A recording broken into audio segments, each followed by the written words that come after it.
Hello and welcome to our Week 6 recap for Division 6C. I'm Hindus and And with I'm me, Saho. exactly. So, you're just messing everything up again. Terrible. So, we had a bunch of nice games played. Do you want to go over them first or shall we start out with one of the teams? Sure, let's just go over the games this time. So, So, we have the Gobble Bonus getting a 1-1 draw against Back to Square Juan. nice. That's pretty good for the Goblins. Yeah, Uh, they're basically stopping the Wood Elves from actually probably getting to the top three of the position yeah, of they the legend. also were in the possession of the ball for most of the time. And they Yeah. killed a dude. Cool. Ooh, really? Apparently, That it says so in the statistics. Now that was the match, I guess. Yeah, So, alignment leveled up for back to square one, and a goblin, which is basically alignment, leveled up for the gobbles. yeah. Gobble boners, yeah. So let's see. Let's move on to the next game. United Scarab Camarates won 2-1 against Beer Witchcraft. I believe that I said that the tackle is gonna do work, and let's see if he did. Well, Well, I the dirty believe the player, dirty player did work because both teams got he a bribe at the first kickoff. and he got a fend. He got a fend on the dirty player, by the way. That's an interesting choice. He inflicted 5 injuries and killed 2 players, while Weird Witchcraft inflicted 2 injuries and killed nobody. And Weird Witchcraft had 0 KOs, while Scarabs had 3.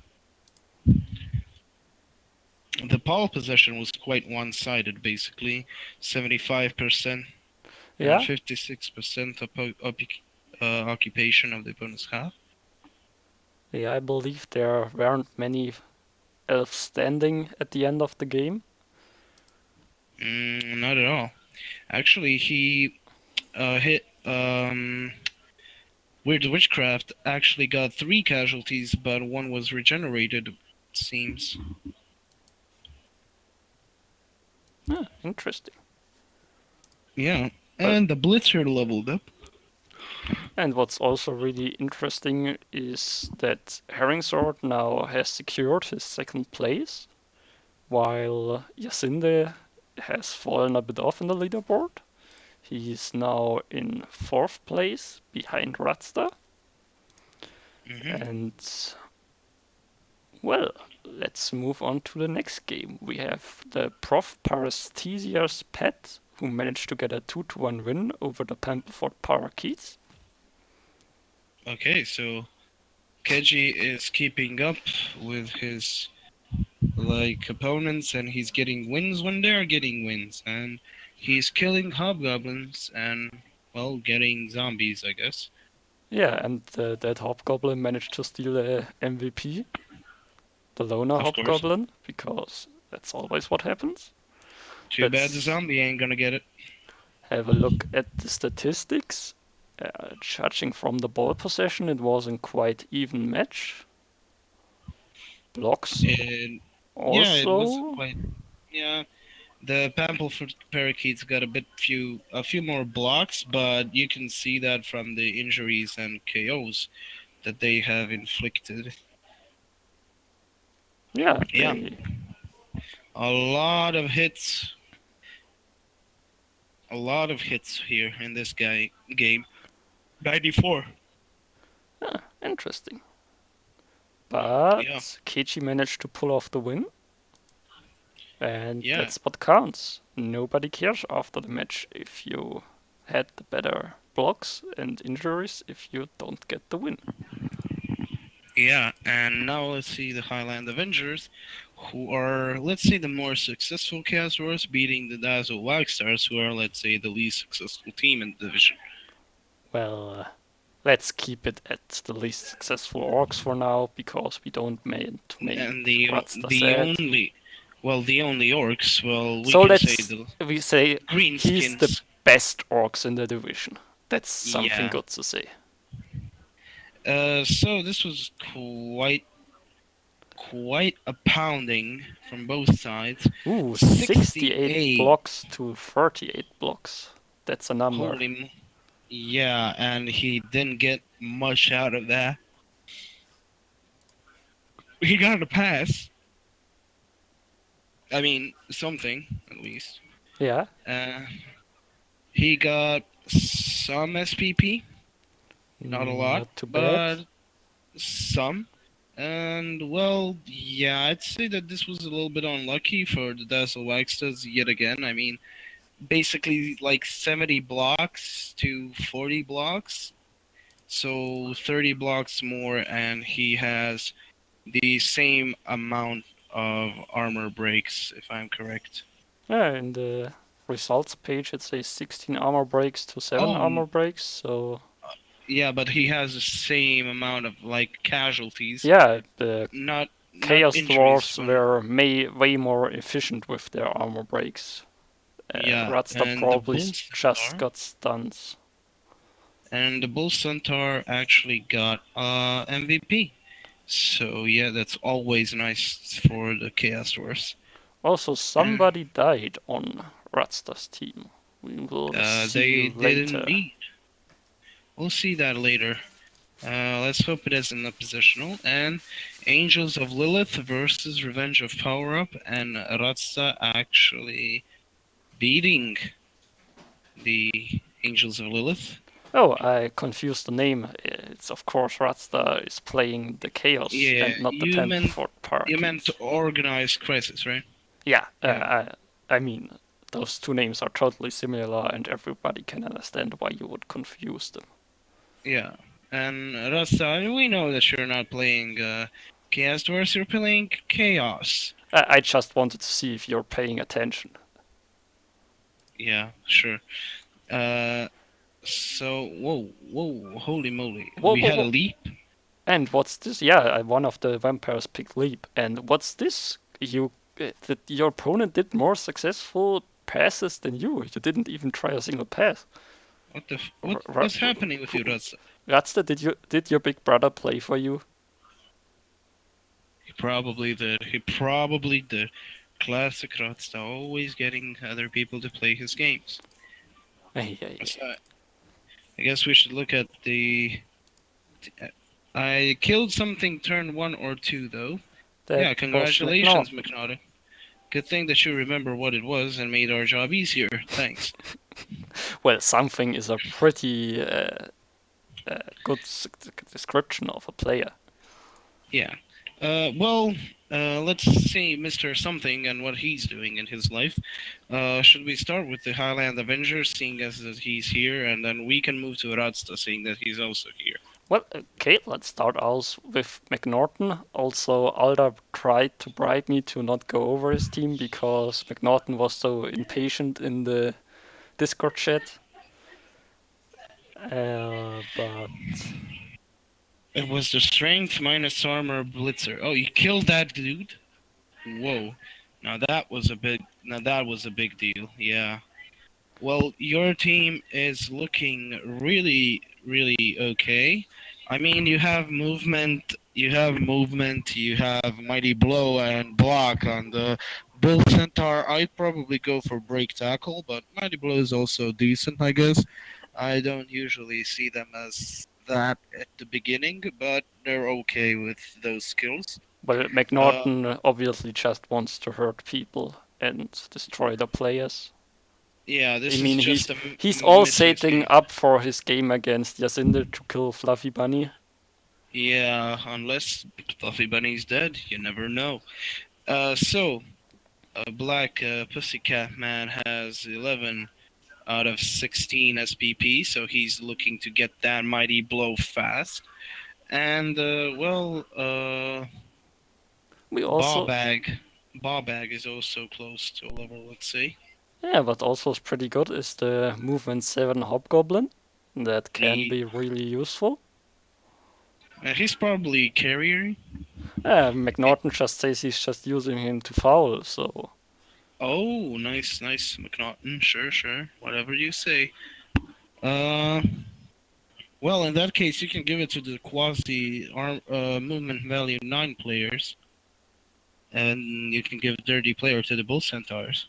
yeah, and that's something you don't see often. I don't believe I ever saw a Bull Center foul. So if you You put can like make our day. if you pulled it off, tell us, and we will have a look at it in the next recap. Yeah, and make us proud, you know. Yeah, Uh, I think the team is in a pretty good state of development. same. Probably still aiming for the next season instead of this one because most of Well, his blockers still haven't leveled up. Some of them are pretty close. I'd say that most of these guys, the Bash teams are looking for the next season, seeing as Bash basically runs that way. Hey McNaughton, we are not talking about a turn 16 foul here. If you want to make us proud, do it during the game and not at the end of it, Yeah. because that would be boring. And McNaughton is 3-2-2. He has made his record positive, and he is currently sitting at sixth position and sharing the position with basically fifth. He's sharing fifth spot with Back to Square One. Which So McNaughton, really is pretty good for Chaos Dwarfs, to be honest. Especially yeah, seeing the way he started out. yep. I would like to see a turn 1 fall on Fluffy Bunny, but I think Yacinda probably won't let that happen. You never know. You never know. Yasinda is a crazy person. And somebody who's crazier is Radsta, who's also in the chat. So you want to go over him? Sure, sure. But maybe we shouldn't talk about Radster. We should talk about his brother, because clearly that's the guy who played the last game, because we didn't see a single pass out of him. Yep. So Radsta's brother here now has 3 SPP away from getting block on the Beastman, and he's 2 SPP away from getting dodge on the Chaos Warrior, and 2 SPP away from getting what are you gonna give the block Beastman? Dodge and the Dodge Beastman block, right, Radsta? I mean Radsta's brother. Well, I'm not sure if he's gonna get that many doubles for another dodge, Oh, but those are doubles, really? I believe I believe the doubles on all of the Chaos players because they only have Well, general and strength access.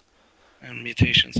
But like from seeing this, you'd guess that agility, dodge and block are their normals. Yeah, maybe he has mutated them enough so that they do get agility access, but we will see. You never know. Well, he has been on a tear. He is 4-1-2. Of course, the loss to the Goblins, and he is in a very good position when it comes to the ladder. He is actually third.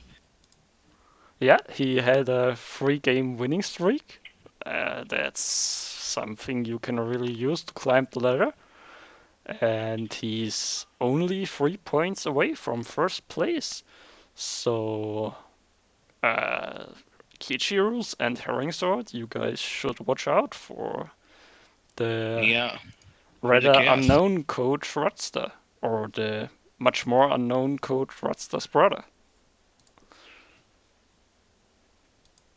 That is true. And by the way, I'm really happy we still have 3 Mulgors around because he's the best player on the team, clearly. The only one that we can actually read.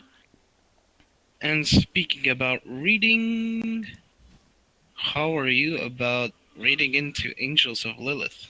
Angels of Lilith, coached by Donkey Dragon. Uh, Yeah, this they week he lost. And he has a mighty blow piling on Nigel Vampire. And he has a leap vampire, Yeah, which is he's a bit more odd than what you just said. well. It's a choice, I guess. He Yep. also has now 4 vampires and Yep. only 8 thralls, which Only? only Yeah, with yeah. 8 thralls is only, actually. you can run out of them fairly quickly during drives. So, but I mean, with a leap vampire, you don't care about that probably. He's also only still at 3 rerolls. So combined with the 4 vampires to 8 thralls, this can go really wrong. But if you just don't roll once, who cares? Yep. So let's see. What? Well, the thrall could just get block and be decent. Maybe he rolled doubles, so that's why he didn't pick a skill yet. Yeah, you never know. I'd get guard if it is. Yeah. Unlike Rodster, Donkey Dragon has been on a 3 games losing streak. It seems like he used all his energy for the win against Kichi Yep. and had nothing left for the rest of his games. Mm-hmm. Maybe he has enough energy saved back up to contest the next game. Yeah, I hope so. I mean, Because with a leap vampire, you it's mm, yeah, all you would expect. By the way, I believe I saw a quick glimpse of the game, and the leap animation from the vampire is totally boring. boring. Boring. He just jumps up and above and then comes back down. So it's basically like dark elves and goatmen. I believe so. It's I really expected more. Yeah, I'd expect more as well. I'd even like if I was cyanide, I'd make those like more strange to see things, more rewarding to see when they work, like the death roller and such. I mean, they even have a cape and stuff, but he just jumped up out of his position with the same stature he has when he's standing and nothing more. I ah, Yeah, I really expected more, but to be honest, it's cyanide. I don't really expect anything these days. well, they probably didn't expect anyone to get leap on a vampire. Yeah, but like somebody's gonna get leap on a vampire, and then what? It's Well, then that guy will be severely disappointed. But yeah, I guess so. So let's look at the person that McNaughton beat, Organized Christians. organized crisis, the Tesla Rockstars. Let's see who died. I believe Like, he mentioned it. The yeah, plus strength blitzer who had minus armor value, or yeah, I believe so. yeah. He was armor 8, and I mean, I told him to make him a carrier or something like that, and well, McNaughton carried him away to the glue factory. Well, that's one way, but I believe Organized Crisis wanted to replace that player anyway, so not the worst thing that could happen. And it seems like he rolled at least somewhat decent on the winnings because he could replace that blitzer. Yeah, I think that he rolled a 16 is that he's on 30k now. I'm not sure at how much cash he was before, but definitely not bad. And He's currently he is 3-1 and well, it says 7, but it's 1, 1, and 5 actually.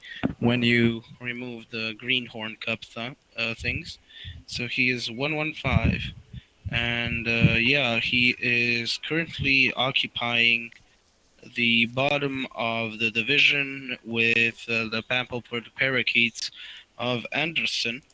And well, his team is looking quite bad.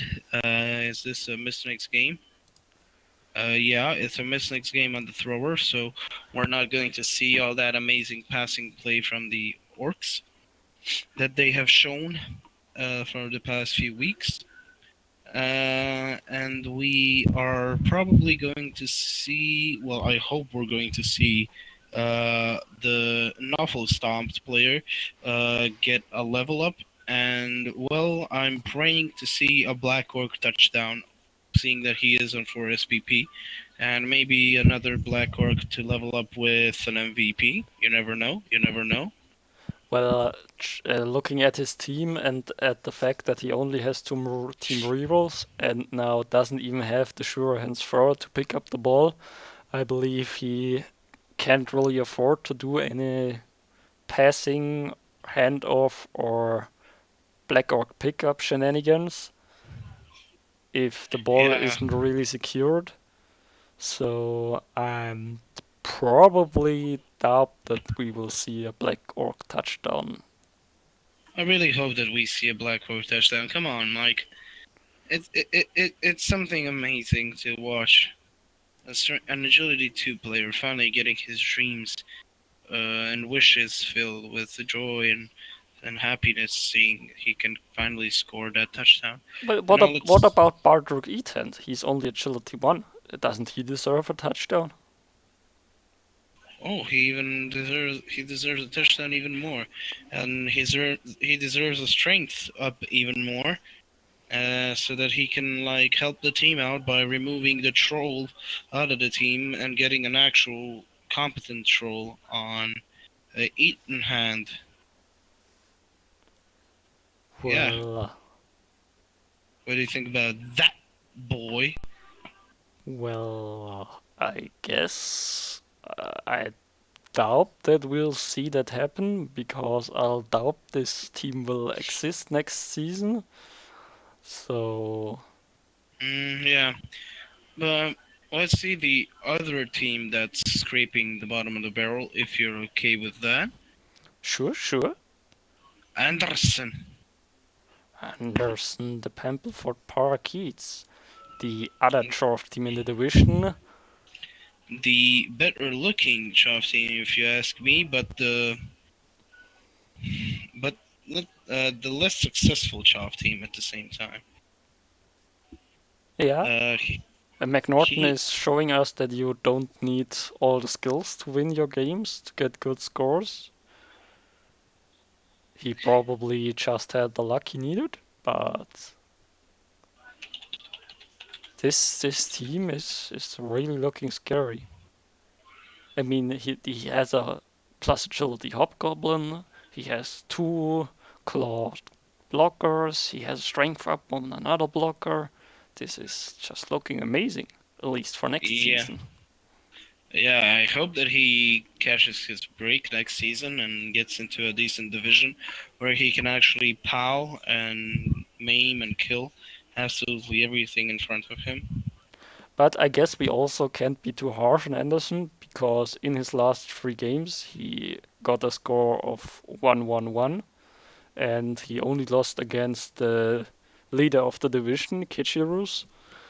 Yeah, And as we said earlier, the game looked fairly even in terms of ball possession and blocks. So yeah. He is always playing really well, and he's always matching the people that he's playing against in every specter that he can match them in. But to be honest, when your only win is against goblins who you're expected to win against, and you didn't win any other match, even against Dazzle Wexters who played with a broken team, and you had Claw, I think that you are really catching you're really in a hard place. Yeah, because the I think the biggest problem he has right now is that he just can't get a score in. Because if you look at his 7 games he played, he only managed to do 3 touchdowns. That's not what you're hoping for. And if you can't get in the touchdowns on your drive, you won't be able to win or even draw games. touchdown against Chaosworth early on is kind of hard, seeing as that you don't have any real ball handling skills. You're just basically two bulls that are really hard to knock down and really tough, and a bunch of hobgoblins with a wall of Chaos Dwarf blockers that you're praying don't break at all.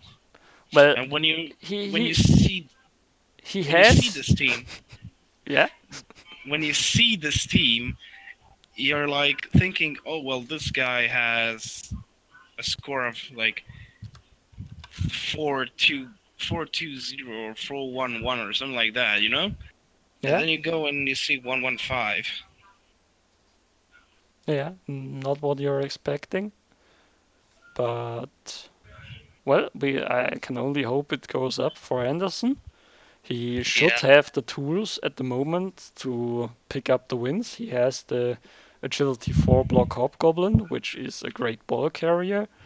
yeah. He has a lot of levels on all his blockers. Well, not a lot, but at least one of 5 of them. So he And has the. might I add, he went 301 in Greenhorn. Oh, that's true. That's true. So So his they. only actually bad, his losing actually started in G-Man. Well, he is in a pretty competitive division with lots of well known coaches. So I can understand why he might have struggled a bit early on with his Chaos Dwarfs. But as I said, now he should have the tools he needs to basically get a lot of wins through the Swiss tournament at the end of the season and in the last 2 games of the regular part of the season. So I don't expect him to keep on sitting at the bottom next to Crisis. Yeah.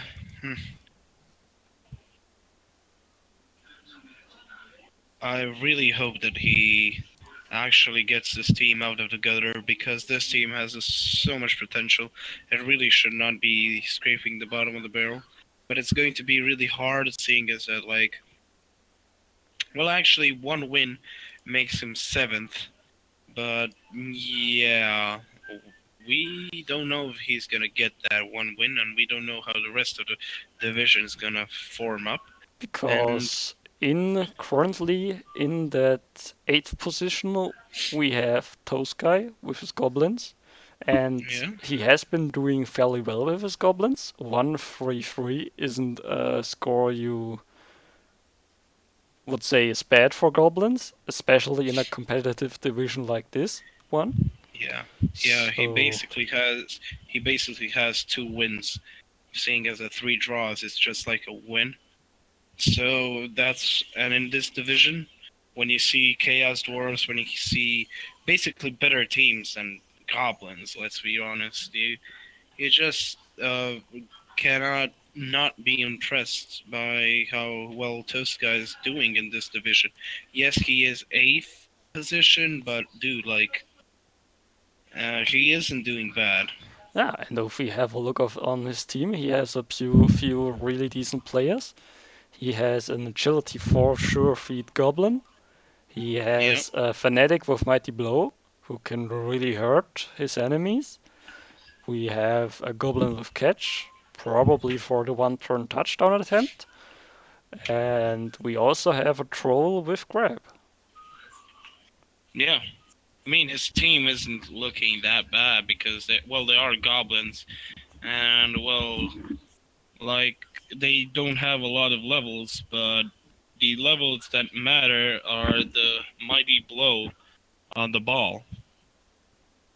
Yeah, the Fnatic with a Mighty Blow can really tear through a low armor value team. Yeah, He just needs to find the right place to step in.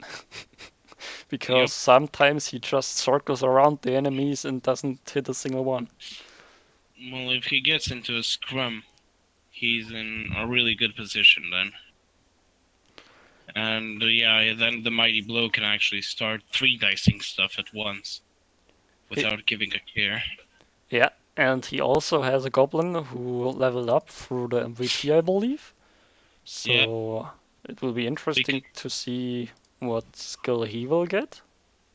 yeah. Well, we could see a lot of skills on the Goblin from sidestep to another catch Goblin to another maybe sure feet Goblin to maybe diving tackle Goblin or maybe block Goblin or dirty player Goblin. There are a lot of things.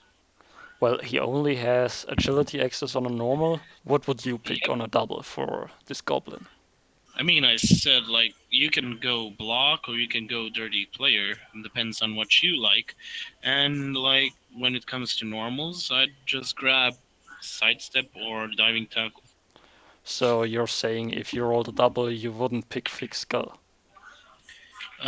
Probably not. But I know that Rishis T, who is just like a better coach than I am, he picked thick skull, so that might actually be the valid choice. You never know. Hmm. But I'd go with block. But I'd probably go with block. Well, a fixed skull goblin would be cool to look at. Let's Yep, just keep it at that. that is true. And well, let's see the team that he actually played against this week and drew to all of our surprises, I guess. Back to square one. Our Who, dear wood elves. yeah, and the Wood Elves are probably going to see dodge this one being featured on the G manual this week. No, it wasn't dodge this one. It was The Wanker. It oh, was the Huenke, plus yeah, movement war dancer who's the, now not here anymore. who's dead. I Okay. mean, he had his moment in the sun. He is on the cover, but The only kill had to be Wanker, the guy that we actually praised to be featured in the G manual. well, Ah, he still has a lot of great players. I mean, he has a strength 7 tree, which is basically amazing. He has a yeah, strip ball, sidestep, mighty blow, war dancer, which is great to have. And the catcher isn't looking that bad either. Dauntless might be an interesting decision. I maybe not agree with, but it's still not bad. And he has 4 level linemans. yeah. Mm, you never know what we're going to look at here, but let's hope that these dudes actually provide something because their skills are so fantastic and the team is looking really good, if you ask me.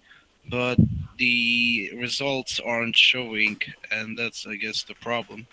Well, that's a bit the problem with Wood Elves. If you just get removed early on in the game, there's limited things you can do, at least to win the games. He did manage to pick up a lot of draws. Yeah, 2 draws, 3 wins, and 2 losses. And, well, we have the chosen one. Now he's chosen to replace Wanka, who was our pick for player of the week. And, well, I'd say that the best player on his team now probably is Dodges Juan. It's And, obviously the big one. yeah, You just can't contest a strength 7 3 man. yeah, that's true. And he's only 2 casualties away from leveling up, and Or let's hope a that he gets block. or a I touchdown really in the hope. vanity pass. Yeah, that's also possible. I mean, Let's hope that he gets blocked, if you ask me. I mean, I mean, a strength 7 ball carrier wouldn't be bad. yeah, with agility 1 and movement 2, Well, you're will eventually going to get there. you just need a few chain pushes and you're there in no time. Well, it's a rather typical Wood Elf team if you ignore the strength 7 Treeman with only a few players, all of those pretty well developed, and the linemen just get fed to the wolves. Sometimes literally. Yeah. Well, let's hope that the big one doesn't get fed to the wolves eventually, because, well, let's see how the wolves are actually doing. Professor Persesia's pets, fucking Keju in his names. Well, He it's still unfortunately, better than Radster. Revenge of Power Up. Yeah, but look at the players' names. Yeah, I guess so. I mean, at And least I can pronounce most of the Paratesios pets. I mean, if you ignore a certain white. yeah, the valid white to say the least. Hydroxypatites, I guess. Well, Arnold Arnold has block, and Sylvester is looking to follow in the footsteps of his bigger brother and probably get block because Keji probably won't give dodge to Flesh Golem level 1. I think that he actually said that that was kind of a noob trap, but I'm not sure about that. But the noob trap that Keji is not falling for is not taking Mighty Blow when it's offered to the werewolves, and he has a Mighty Blow block werewolf that's 1 SPP away from, if I'm like Keji, probably going to get piling on. Well, I do have mixed feelings about Manguson because if he doesn't get the mighty blow with his next level up, he might get fed to the wolves himself. At least judging about what happened to his predecessor. Yeah. Well, let's hope that Manguson can get that mighty blow for his good and for Keji's good. Yeah, and Kechi has got 2 wins in his last 2 games. He performs better after his week 3, week 4 little slump against the Angels of Lilith and the Highland Avengers. Yeah. So it's looking good for Kechi. But I said this a lot of times in these recaps, and sometimes he surprised me with not performing like I expected him to perform. Yeah, well, he has had some rough spots with the loss and the draw, but, well, he's actually doing really good, and we can judge Keji by his Necro. He has really good Necro. And just the 2 games don't mean anything for Kejiru's. Well, He has kick on the zombie and block on him as well. So that zombie is probably going to the glue factory next level. I think I have at least earned a little the right to judge Keiji because I managed to beat his Necro. So take that, Keiji. Perform, I, or I will keep on judging you. I guess that what Hindus is trying to say is suck it. But we are not going to say it out loud, right, Well, Hindus? I wasn't going to, but you did that now, so yeah, he has also 130k ready to play replace any player that doesn't get the level ups Keiji wants them to get. Yeah. Basically, he's like, if you're not rolling a double, you're out. at least after the second or third try.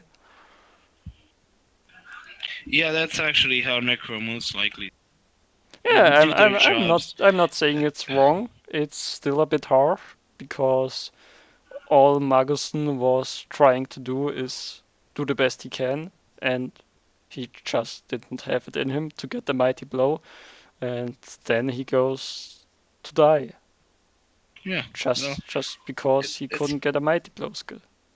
it's a rough life, the life of a werewolf. You never know what's gonna happen. So one day you're maiming somebody in the forest somewhere. The next day you're playing Blood Bowl on a pitch with uh, flesh golems, and the next day you're being slaughtered because you didn't have a strong enough hit for the liking of your coach. It's a really tough life, and well, we could expand that lore, but let's not really butt into the lore because, well, what we only need to say is Kejirus is currently the top of the division, and right there below him are the United Scarab Carrots and Herringsword. Fly Camarates, and Camry have certainly been flying up the leaderboard, and their Yeah. team is looking great. He now managed to get a second level up on his thrower, which he still hasn't decided on, which is a little Yeah. unfortunate, but It it could be kickoff return or it could be dodge. yeah, or maybe he got a double. Yeah, I'm saying dodge. Oh, you did say that. Well, maybe he got plus agility. Are you saying now? Did you say he gets plus agility? No, you didn't. Well, he could.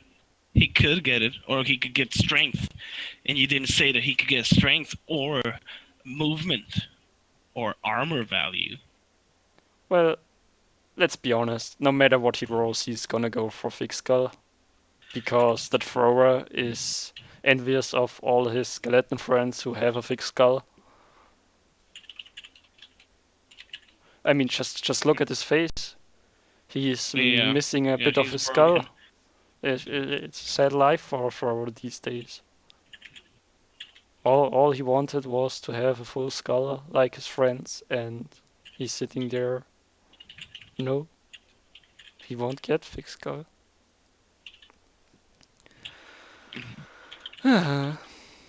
Well, Yep. but Well, let's see what his statistics are currently. He is 4-2-1, and he is currently holding the second spot of this division. And he won his game versus Weird Witchcraft, and that pushed Weird Witchcraft a bit down, but they're still in it to win it. yeah, in this division, anything can still happen. I mean, maybe I'm gonna go out on a whim and say that Organized Crisis is not going to win the division, but even that is still a possibility.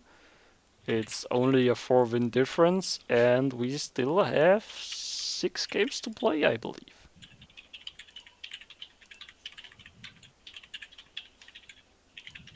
Yeah, we have 6 games to play, but this team is already looking really, really rough to face, and he's 3 SPP away from his killer Blitzrock getting another skill up. And what do you think that could be? Huh? Killer Blitzer, let's have a look at him. He has Mighty Blow, Tackle, and Piling on already. And he has General and Strength access. So the obvious pick would be Thick Skull, but let's just ignore that for now. What I could see happening is maybe a Frenzy. Might be a bit risky, but I could see it happening. Maybe even Pro to try to get that extra knockdown you otherwise wouldn't get. What would you pick? Yeah, I'd go for Pro or well, Frenzy wouldn't be my pick, to be Yeah, honest. he's only But movement 6, but I'm saying it's a possibility. yeah, Guard. Uh, Guard might also be a possibility, and doubles could be jump up. yeah, I agree with the jump up. I probably don't really see guard on the piling on Blitzer because he also has already free guard on his Tomb Guardians. So it's a tough choice. I wouldn't want to be in Herringsword's shoes if it's about picking the skill. But I would like to have that team. The team is looking amazing. Yeah, their team is really looking great. And Yeah, well, I'd buy another Thrower, to be honest, because this one will level, and then he is quite a bit away from leveling up again.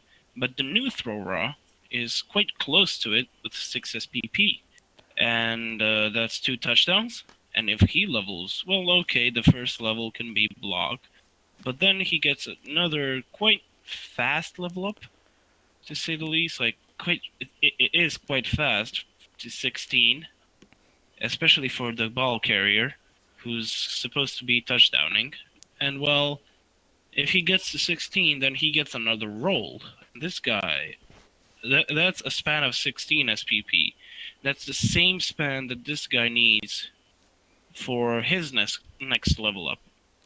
also with the throwers, you are fairly reliant on rolling doubles or stat up at least at some point because the skill access they have leave only limited amount of skills you would want to have on your player. So I agree with getting a second thrower soon because even if it's only about winning your game, it's good to have a second piece who can pick up the ball fairly reliable. And Radsta is also mentioning he would pick strip ball on the Blitzer. Yeah. Well, it's really like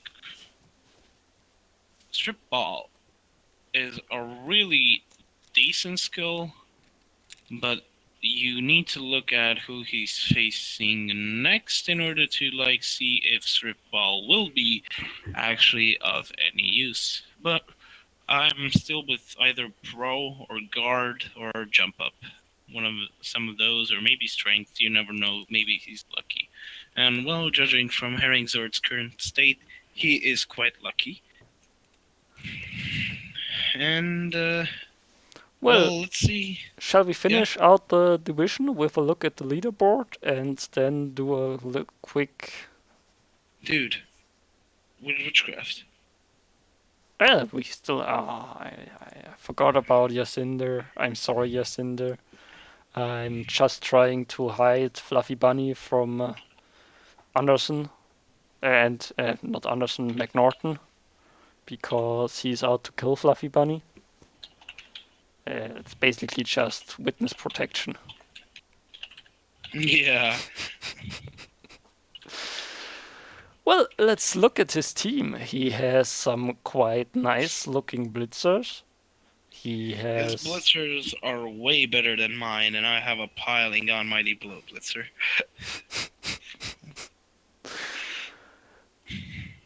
Yeah, his team is looking pretty good.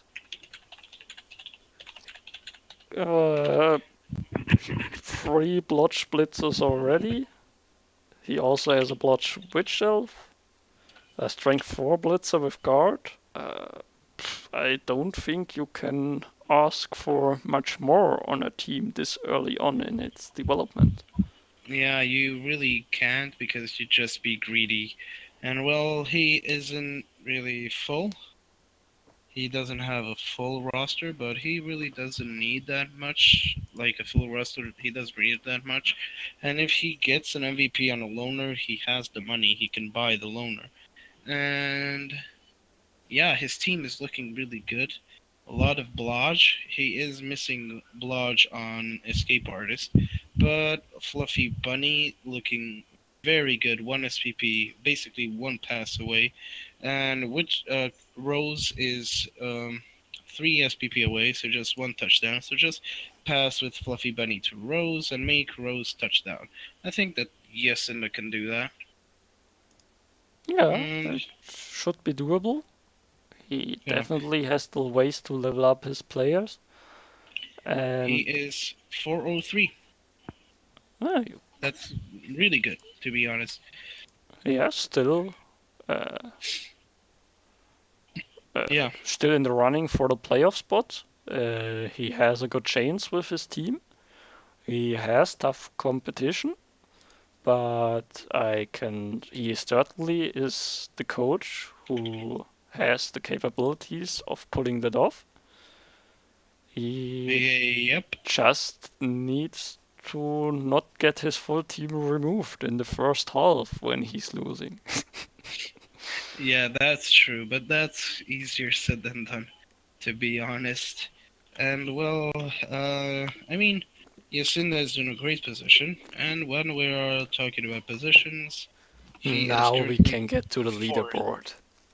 Yep, now we can get to the leaderboard. He And is in fourth position. and he's only 1 point, 2 points, 3 points behind spot 3, 2, and 1. But he's also only 1 point ahead of basically position 5 and 6. So it could go either way real quick in the leaderboard.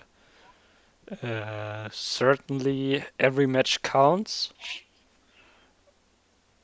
It's Yeah, tough to make calls other than organized crisis probably will stay where he is right now.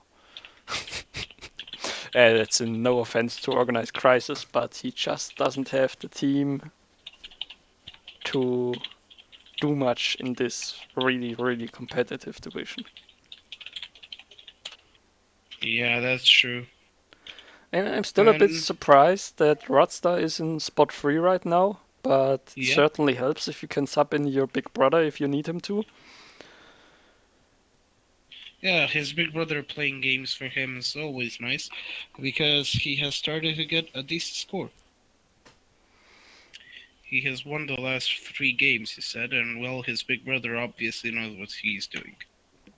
Yeah, so shall we make a quick round of predictions Next week. over next week? Yep. Uh, So, shall I start or you? you started. Let's go. Okay.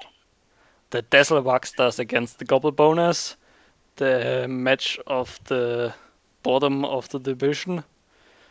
I I know both of these coaches. Both have been guests in our little show, and they are both really nice guys. But I'm gonna give it to the Goblins, just because the Organized Crisis doesn't have a really good team, and Donkey Dragon has been performing pretty well. Donkey Dragon? Isn't It's Tosca. it's Tosca. I'm bad with names. I'm so sorry. It's But okay. the point still stands. I'm here to help you out with the names. Don't worry. And yes, the point does still stand. It's I'm agreeing with you to a degree, but I'm really hoping to see a draw. Well, that's certainly an option. Just Shall just to break the monotony of the bottom of the division, Yeah, it would because be nice to mix it up. And talking about mixing it up, we have two candidates who have been on a winning strike and a losing strike respectively. We have the Revenge of Power Up against the Pamperford Parakeets.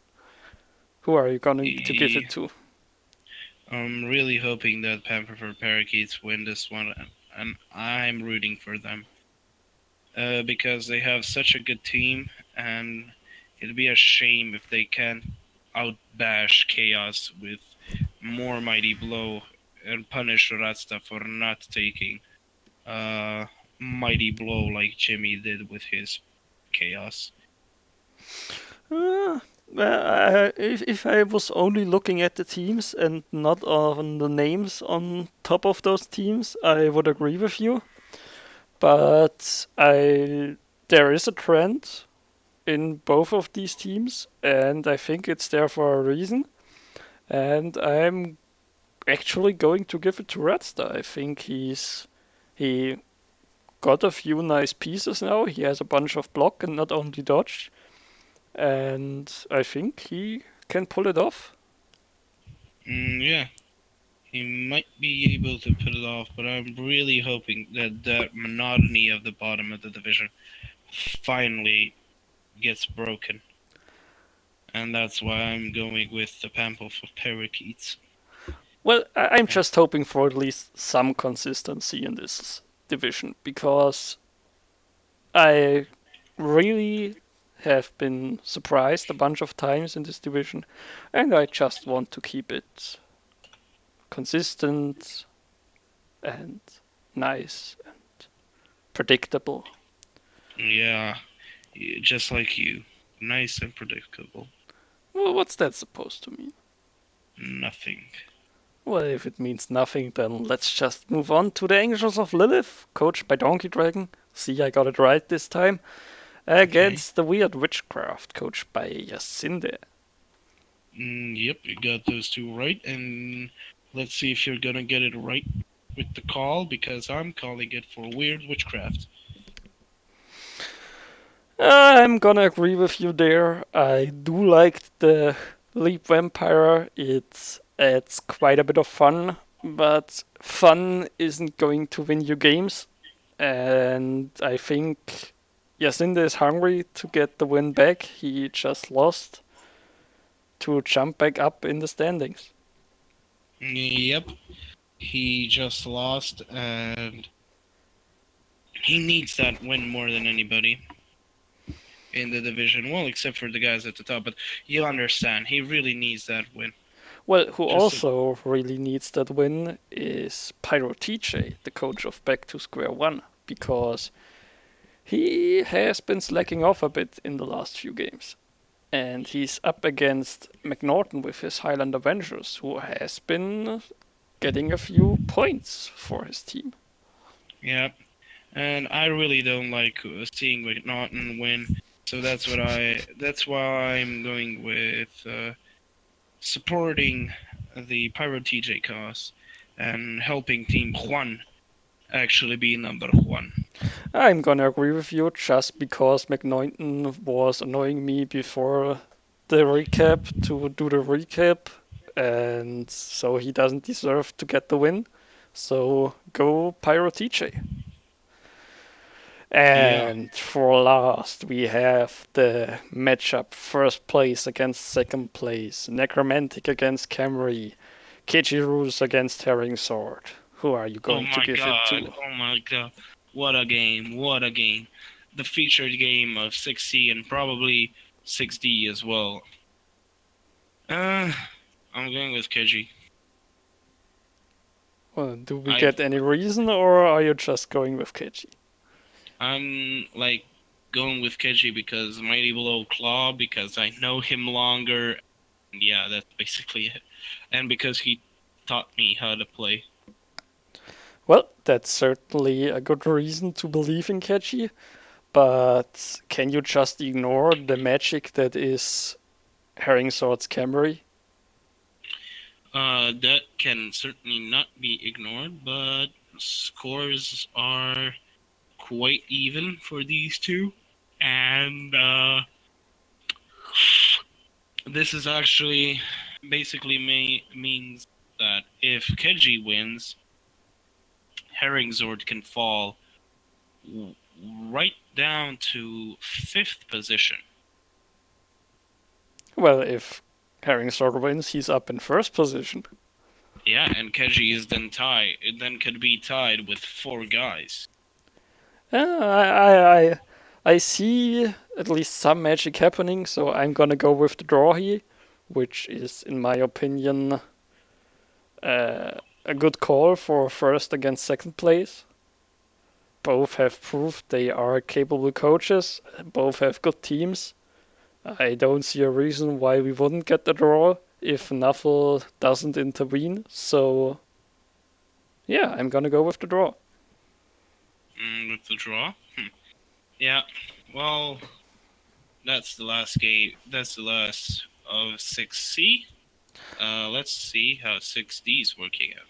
Yeah, and for 6D, we have Moondingo joining us. I'm just gonna tell him if feel free to join us in the voice channel. Oh my god, it's Moondingo, the coach of the 187s. He's very popular with the ladies, and if he is not into that, he's very popular with the gentlemen. Well, I know he's certainly very popular with the piling on zombies and Yep. with a special breed of ghouls. Welcome, welcome, welcome to you, Moondingo. Ah, hey, how you guys doing? No, not bad. How are you doing? Actually, not too bad at all. So, is your head okay?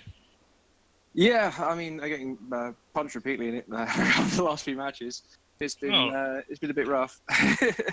Yeah, I can see that. It's quite obvious with the nerves of steel. Well, let's just start out with your team, because I'm looking at it right now, and Swaho just mentioned the Nerves of Steel Ghoul. What can you tell us about your team? Well, basically, I started off with a bit. I've never played Necromantic before. Basically, I thought, why not just go for broke and just play with a team that I've not used before and just have a laugh. So, never really thought about building one. I normally come from playing Skaven, so I play quite fast and loose.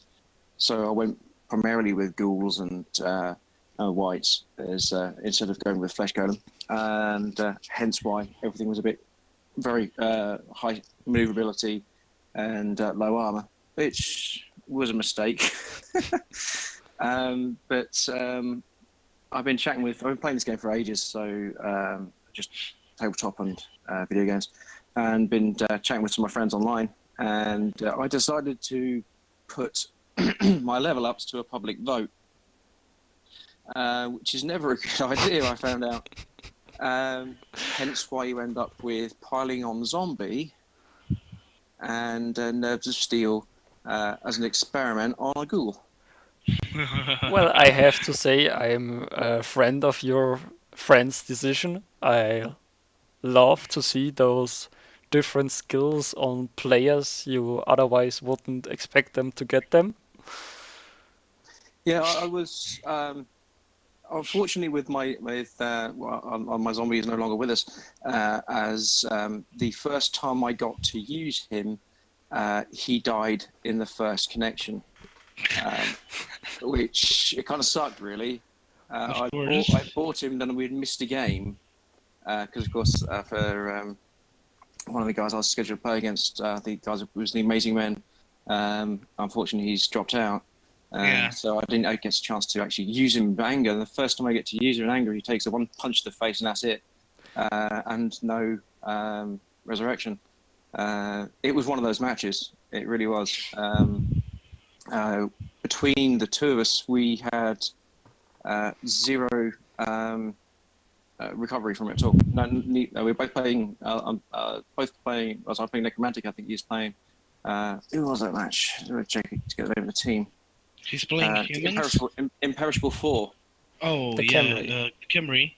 Khemri team, and neither of us got any form of regeneration.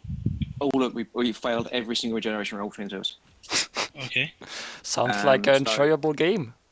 It was quite brutal. We were looking at each other like, oh, right, okay, how's this going to go now? Well, maybe your piling on zombie just misunderstood how the skill works and decided to pile on the ground. That does happen with them. Yeah, it did seem to be more like lines for he decided that he thought he was supposed to be the bottom of the dog pile, which is probably what happened. So it was a little, a little vicious, but yeah, the Nerves of Steel on Flash Dancer, the ghoul. That was.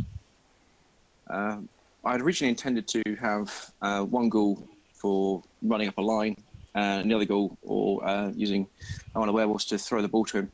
Or basically, or for a handoff, so they could catch it while amongst others. Because I found from a number of matches I've played so far, because playing against heavy hitters and some seriously good opponents like Jimmy, that I don't get a moment's breath. I am completely surrounded almost at all times. So I thought Nerves of Steel might be actually worth a try, just because case of I've got dodge already. So if you can catch the ball with ignoring all the tackle zones, I might be able to just have a lucky dodge and escape. Yeah. Well, Jimmy is a really good coach, and like losing to him is really not like any shame or anything like that. And I had no shame in it whatsoever. I enjoyed chatting to him while he was streaming it. It was a fantastic game. Well, I did get schooled. I did get quite heavily schooled. what I'm curious in, how did the Nerves of Steel Ghoul perform in your game against Hud? Sadly, I didn't really get much of a chance to use him in that sort of way. He was knocked out in the previous game, so he didn't. I think Flash Dance was it. He did actually play. He wasn't too bad, but unfortunately, didn't get a chance to do any passing. Well, Really. he even got the MVP, so he. Yeah, he picked the ball up and did a lot of running, but that match was it was a mixture of mistakes from both of us and HUD. Early on, I managed to make HUD overcommit, and he went down the left-hand wing, I went around the right, scored, and lessons to be learnt in the don't play Blood Bowl half an hour after waking up, because I ended up doing the exact same thing to him. I overcommitted, and he went down down my left-hand side. It was so that was the first half, and the second half he played like an absolute legend. He was tanking like anything on the bit. I just couldn't get through. I did do a number of exceptionally scary last-minute trying dodges. I think the last blitz attempt I made, I think I did about 5 dodges and 2 go for it's. Managed to make it all, get to him, swing for a punch, skull, no reroll. So yeah, that has actually been the story of my matches. Every time you see a result that basically was like a 2-1, it's been that I have managed to get to the position to stop them scoring, and then right at the last minute, skull. It has been quite amusing. But that's Blood Bowl. I've been playing it for so long now. It's just good fun. Yeah, it's always important to enjoy the game you're playing, and overall, you aren't performing that bad, I would say. You are now 2 wins, 2 draws, and 3 losses, which is still the middle of the table. It's still mid-table. It's more actually 1 win, 2 draws, 3 losses, because of course look at the pass from Amazing Men. Yeah, but it still counts as a win. It's still It's still win's a win. Doesn't matter if it's an inch or a mile. To quote that world-famous man Vin Diesel. But yeah, I would rather have had the match, to be honest. Amazing Men weren't looking in a hugely strong position. I'd have probably got more star player points from having the match. And to be honest, I prefer playing it and to being gifted the win. Yeah, we also have to say you've played most of the top of the table so far. So it's only going to get better. Yeah, I've got a nasty match coming up. Crematorium Crew next. Ooh, the undefeated top of the table. I'm hoping I could maybe slow him down slightly, but he is the master of the one touchdown game. I've watched a couple of his replays. He's pretty good. He's very, very good at holding you up Well, shall we have a So, closer look at his team? yeah, absolutely. I see you found yourself pretty well here. You're a better co-host than Swaho now, who's only typing away. I'm So, typing away because I really don't have anything to say. He knows what his team. it's fine. I'm just screwing with you. No, So, it's all right. I talk. As you will find out, I love to talk, and I will do it a lot. It's really okay if you do that. It really helps out. It really helps out. so tell us, what do you think about Buford T. Justice's team? Buford T Justice, a scary team, and from my perspective, he's running incredibly low on team value. I have noticed that he lost one of his ghouls a little bit back, but that just wouldn't help him a little bit. But he's running a very low team value. I'm going to be giving away probably about 160 in pack weight in team value on him. And So, he won. yeah. And he won his last match 1-0 yet again. Yep, against Jimmy. Mr. Jimmy Fantastic. Yeah, he beat Jimmy, which says a lot. Has me mildly apprehensive. But I'm starting to get more into my team. But he is a machine in terms of getting a 1-0 and dragging that out. And also, he seems to be very good at actually passing. He's very lucky. I say lucky, unlucky regarding his MVPs. You notice he's been getting a lot of the 5 points are almost sitting on his zombies and one ghoul. So he's been getting a very nice spread of it, and nothing actually pumping it to a 6. So, do you believe you can score the first touchdown against this team in this division? It really does depend on if I get to receive or kick. That's the trick to it. If I get to receive, maybe. If I have to kick to him, I've basically got to make sure that I actually have a team after 8 turns. He does have a dirty player. He has been known to do an awful lot of injuries, so I'm pretty certain I'm going to get an absolute stomping. And when players go down, he is going to probably put boot to face. That might also explain why the SPP is not as what I would expect for a team that's been running for so long. Because, of course, you don't get him for fouling. Well, then again, that's in the game, and I have no problems with it whatsoever. The good thing for Undead is that they do really well with low T value. They do. They do indeed.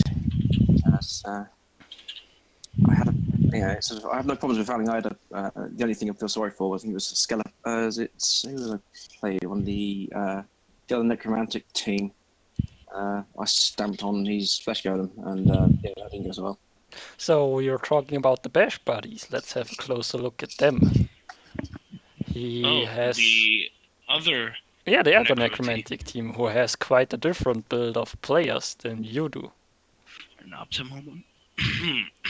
He's got what would classify as a definite, the build. From watching things, he's got guard on a white, which is good. He's got mighty blow on the werewolf. That's always scary. Having one with block and one mighty blow, that's a counter punch you don't want. Because it doesn't matter what armor you are there, you on an 8 and you're injured. Possibly worse. Yeah. Well, he does have kind of a better team than you do, and he has a better score than you do. But yeah, he does. He's taken a lot of injuries. Yep, he certainly has.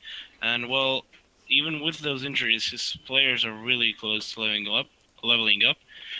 Snoop Dogg and Nate Dogg are looking really good. Well, Nate Dogg could, get Mighty Blow. Why is he so shy? His ghoul is looking quite well. And, most of the team that he actually lost were just zombies. Yeah, and he's just going to get those back again on freebooters. Only downside being the reroll thing, but when we played, he was very, very good. knew how to switch things on, and I enjoyed that. I played him, so yeah, I've got faith he should be playing strong. Who's he up next? Well, he did just face the City of Blades, where he did get a 1-0 win against them.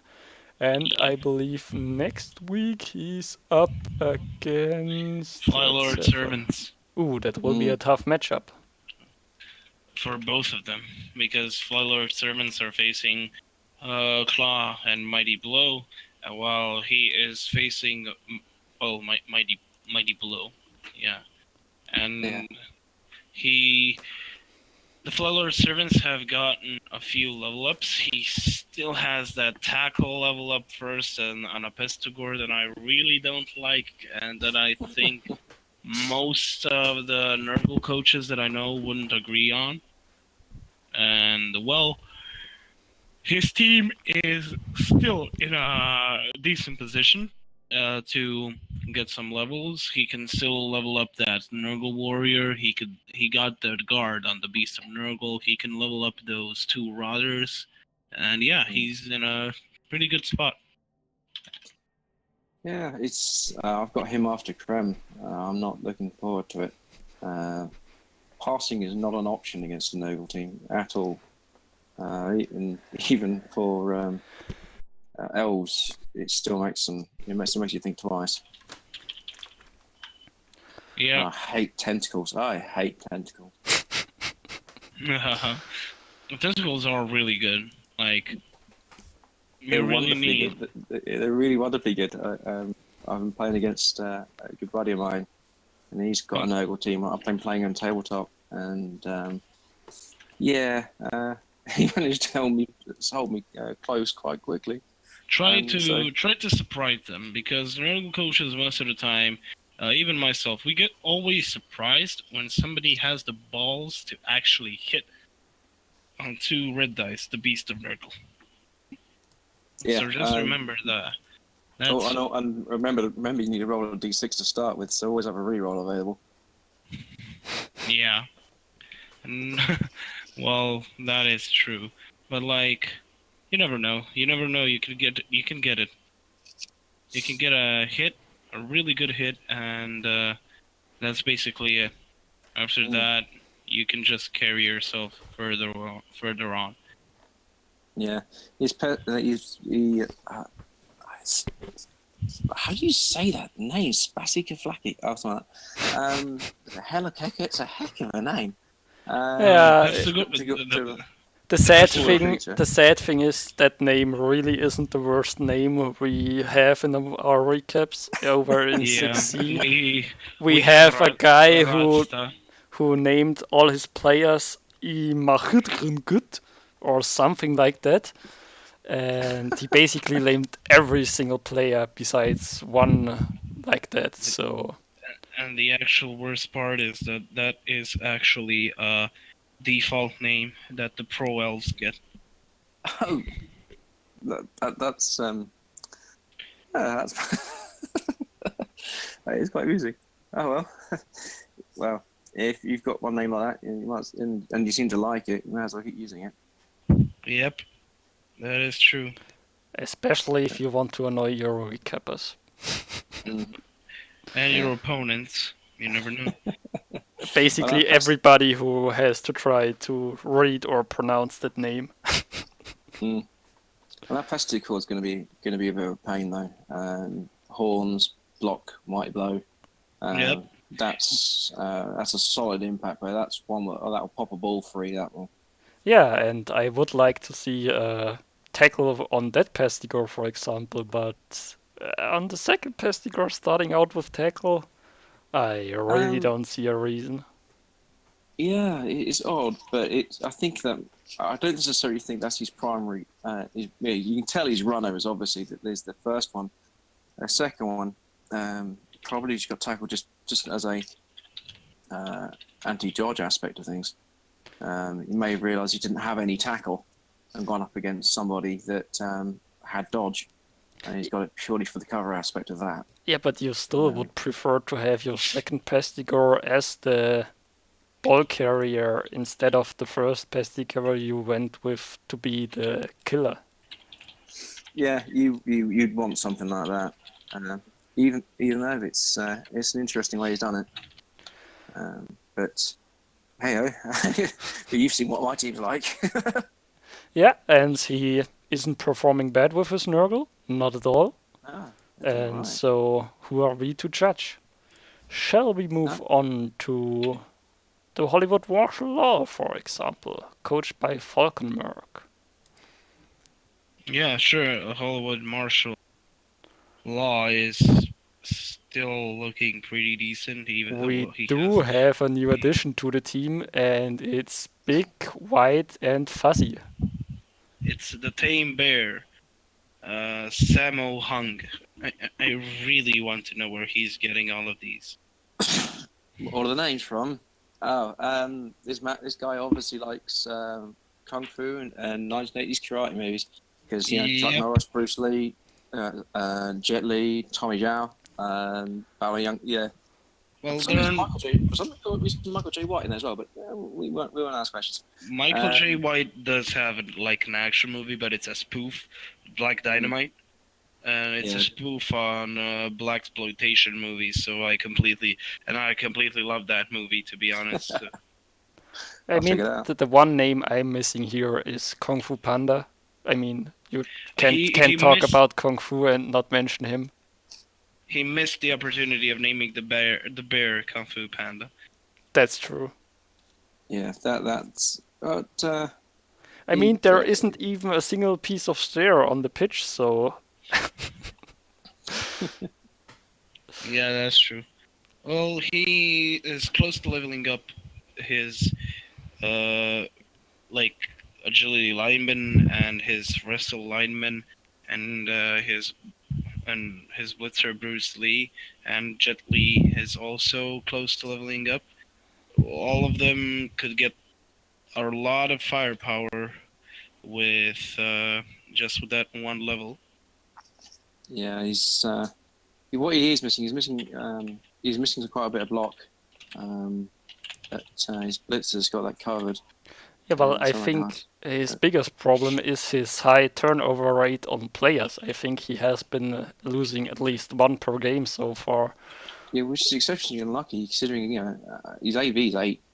To turn over that many players, it's. Yeah, probably one of the reasons why he went for the tame bear to stop that attrition.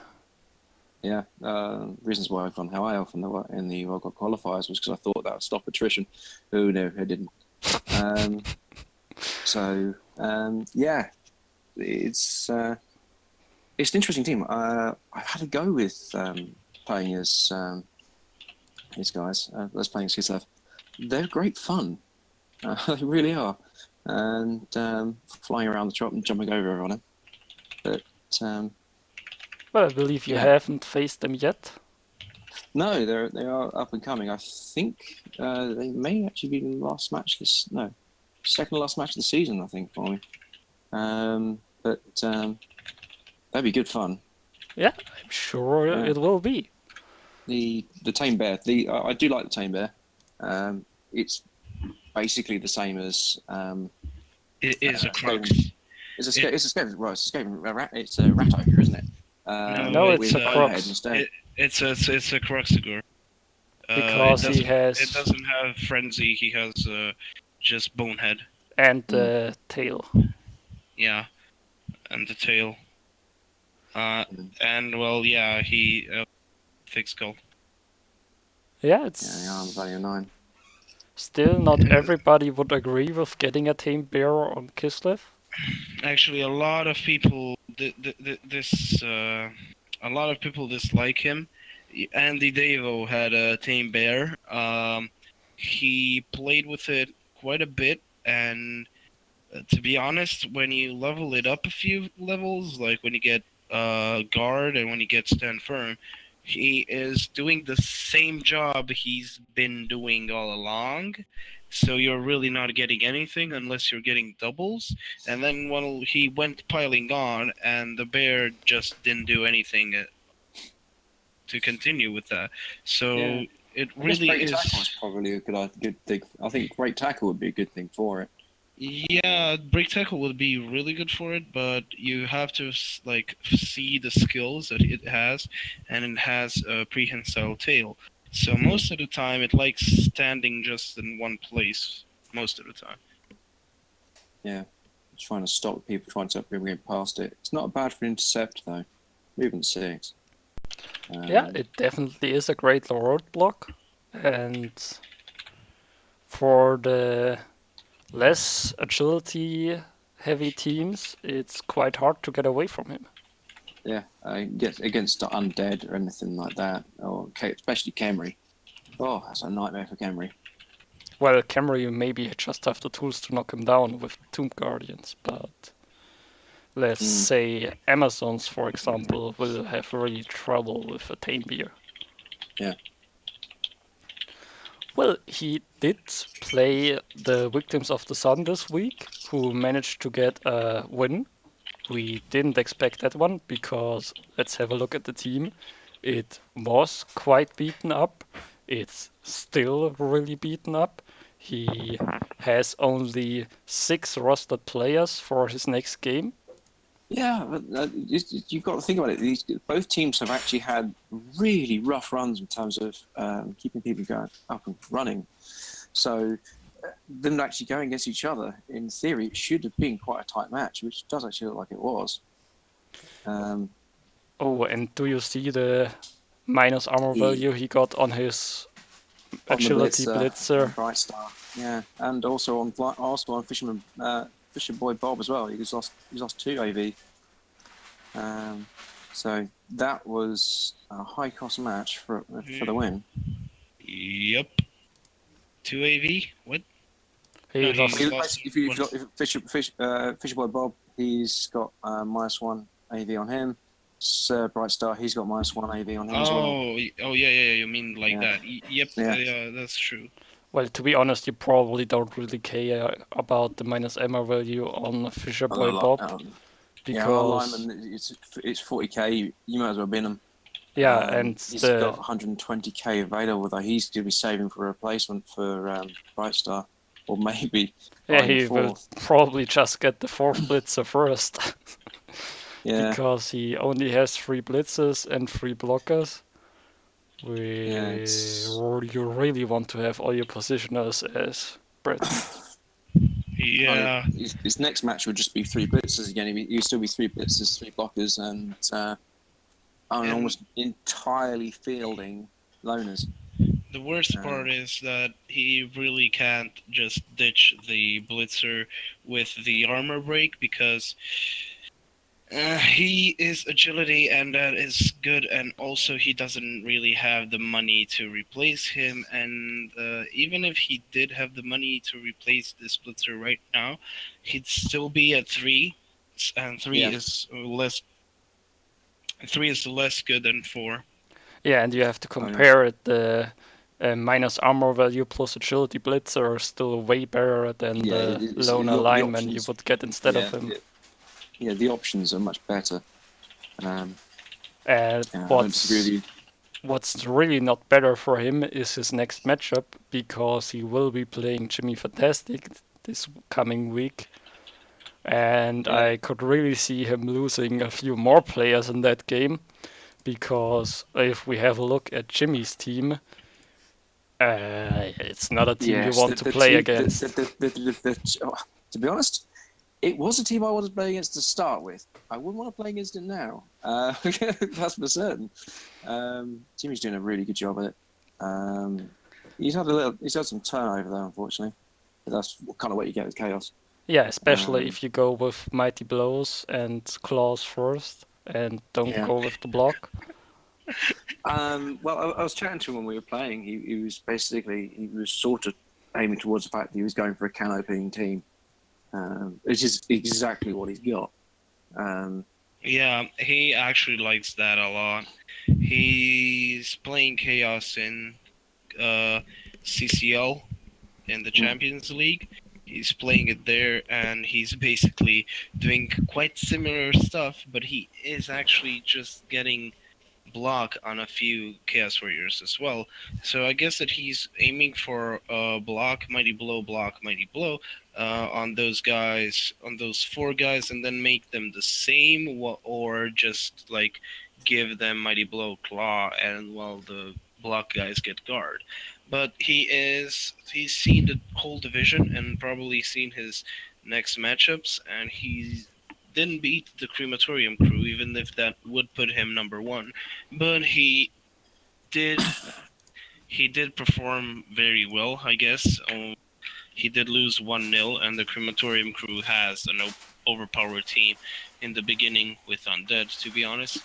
And, well, it looks like Jimmy, and if we look in the game, Jimmy had 30 breaks to 8, and that's with 3 Mighty Blow Claw dudes.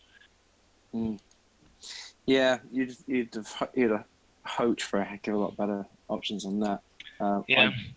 And they had the same amount of blocks. Yeah, you got a few KOs sustained. It depends who the KOs were, really. If you took 4 KOs and they were all the guys that could actually pierce through armor, that would explain a lot. If they're just not in play and they didn't wake up. Yeah, or if he's going to be down. Players that can hurt you just only roll pushes, because sometimes you have like games like that at Way where you just can't find that power you would need. Yeah, ball possession, mostly Crematorium crew. So obviously, 50% ball possession. Jimmy got pushed quite hard. Looking at it, I need to watch the match to see it for sure, but I think Crematorium were the one that started with the ball. And 50% ball possession, that would be them basically pummeling through. And then having what's left of Team Fantastic wake up at the end of it. Or maybe not wake up. I'm guessing that's probably what happened. Yeah, probably. And we do have another Chaos team that's tied with Jimmy Fantastic now. And that's Glortimer Rams, coached by Hud. The All Horns Chaos team with the disgusting Agility 5 Beastman. Yes, he passed with that. That was a good game. I find a lot of people in this league are really, really good players. I'm enjoying it immensely. Well, but, my little eyes also spot a diving tackle Beastman. What do you think about that? I think that was that. I don't think he had that when we were. That wasn't there. I think that's a new. Oh, well, he wasn't there in the match, so I think he's quite new. Yeah, that wasn't there. But the AG5 Beastman, certainly. The diving tackle wasn't because he got the MVP. And the AG5 Beastman is going to level up soon, I guess. And I'd go wrestle. 100%. Yeah, I think he's been keeping the AG5 Beastman actually back as more of a thrower. Because of course, if you can keep you guys free and clear in the other end, it's basically it's a 3+ catch. I'm really hoping for him to get doubles, just so that he can ignore every sense of reason and just get pass. Pass. Or he could go my way, Nevs of Steel. Can you tell me how was it like to face the Minotaur? The Minotaur, actually really quite good. Easy. He did do, I think, 1 armor break against me, but prize him 1 armor break and take 1 player out. But it wasn't as scary as I thought it was going to be. It didn't do. It kind of 50-50 obeyed him, and I didn't give it much of a choice to actually come at me. I put a lot of stuff up against it. Managed to put. No, he started doing a rolling cage, and but that was he didn't really put the Minotaur in that. He just kept it in the middle on the main line, and then rolled the cage through with the Beastman. Yeah. So, yeah, he's got his tactics definitely right for the team. That's for certain.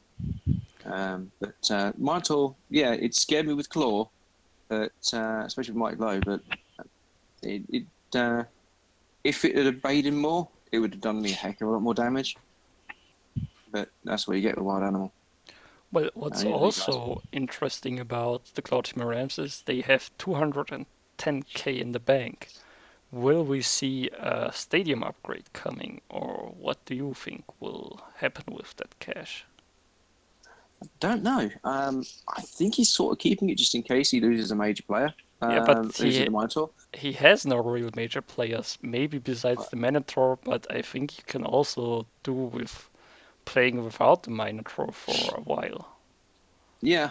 I don't. To be honest, if he spent it, he still need 300,000 to get the do the stadium upgrade and then do the get the 200,000, 100,000, then you get 100,000 for the Yeah, he the would upgrade need for the stadium. 100,000 each, but then he would still have Yeah. 10k left, and if he Yeah. doesn't lose the Minotaur next game, then everything is just fine. Yeah, but the question is though, what would you get with that? Would you because would you get the my favorite, the referee's box, or maybe something like Astro Granite? I'd guess probably. Or shield, I guess the anti-weather shield. Well, you do Which is have anything with AG3 or lower, you always want the yeah, weather. but you do have a AG5 piece. Yeah, he does. The weather dome isn't that big of a deal for these guys, and I just get the security gate so that it can stop riots, because these guys are still they are movement 6 all across the board, but they're still kind of slow, and in a division where you have movement 8 werewolves and even the Skaven elves, although I think they faced elves, even Camry match you with movement. And Buffer T Justice, of course, has Ghouls. Jimmy is also Chaos, but he's way bashier. So, yeah. And knowing Jimmy, he's just going to probably hit the Minotaur and then instantly kill it or something. Did he put the Mino on the line? Yes, and Minotaur was always on the line. On attack end?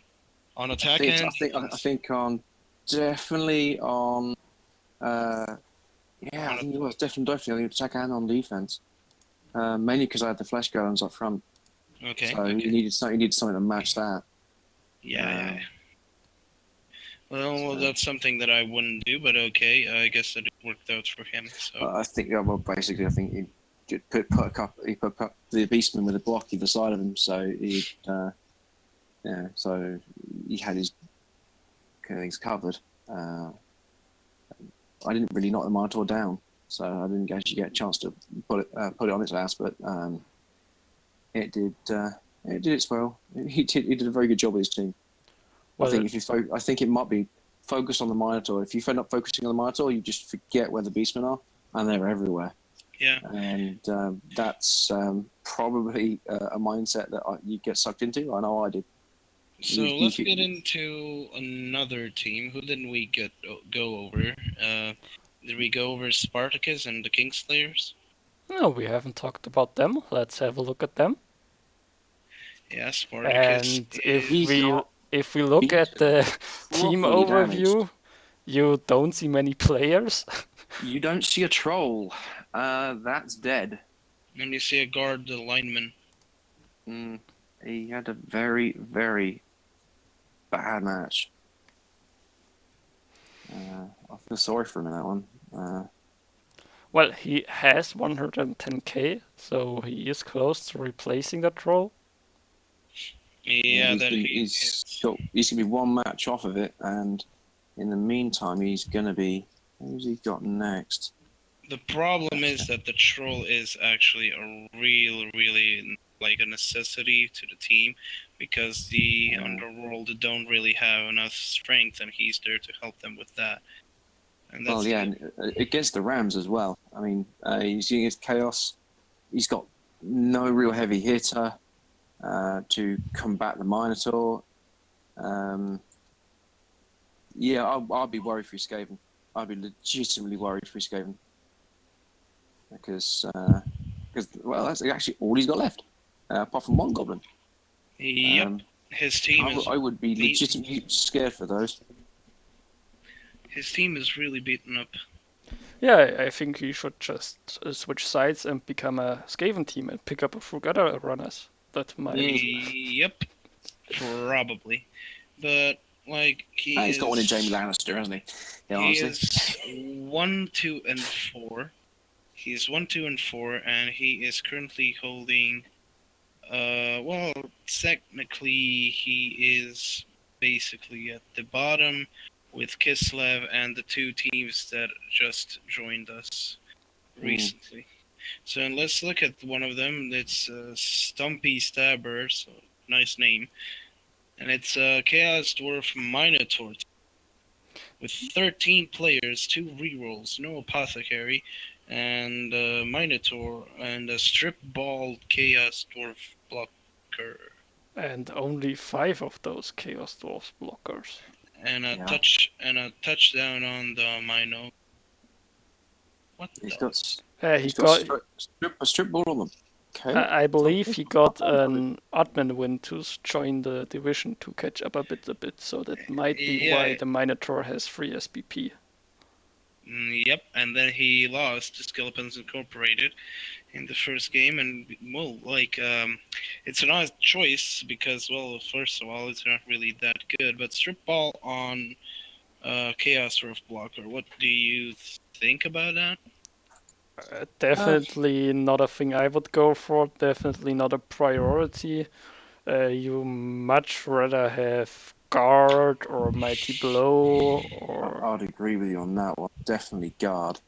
At the end of the day, these guys are legitimate dwarfs, and you want Guard.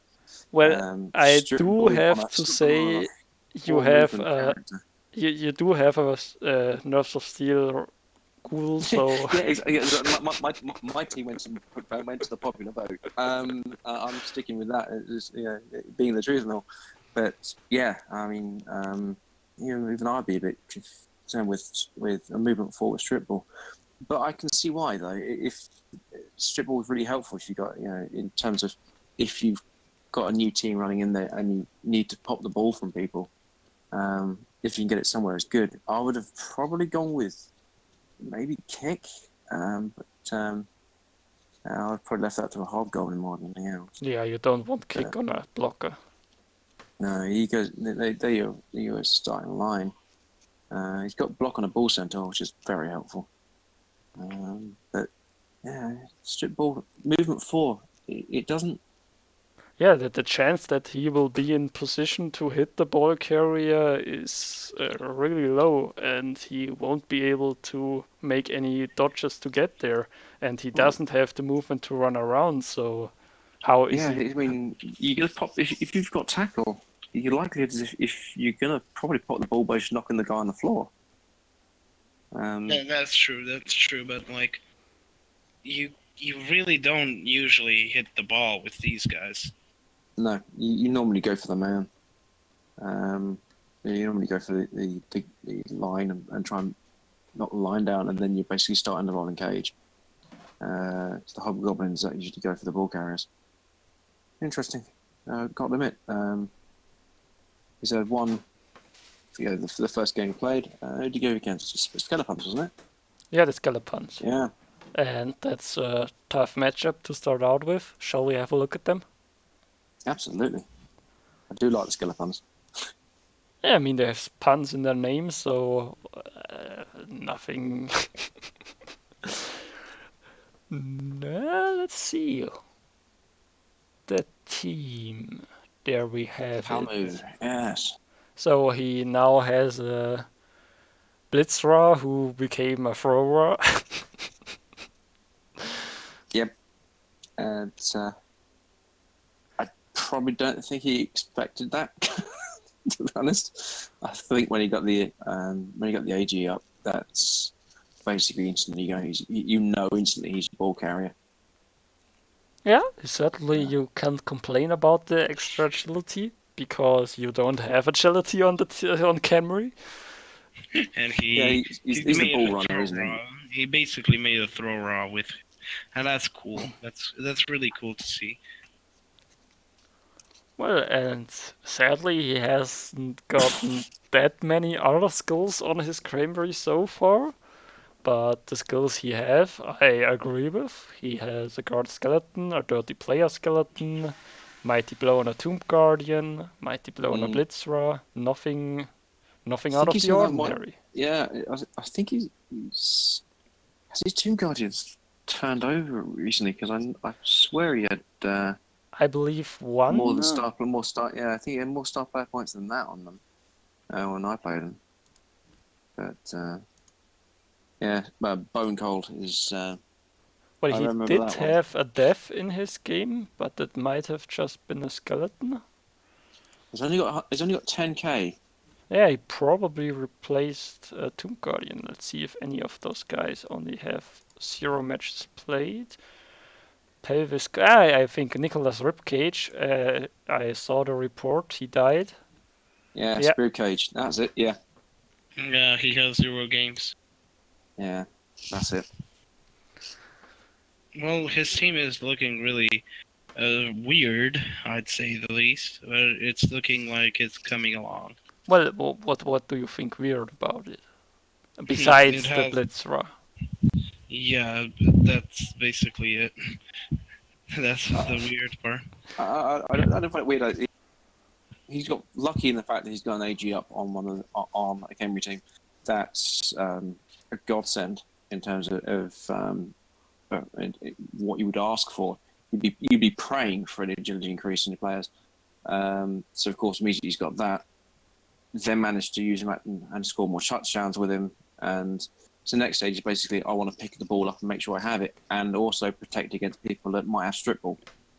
Yeah, like the Chaos Wars.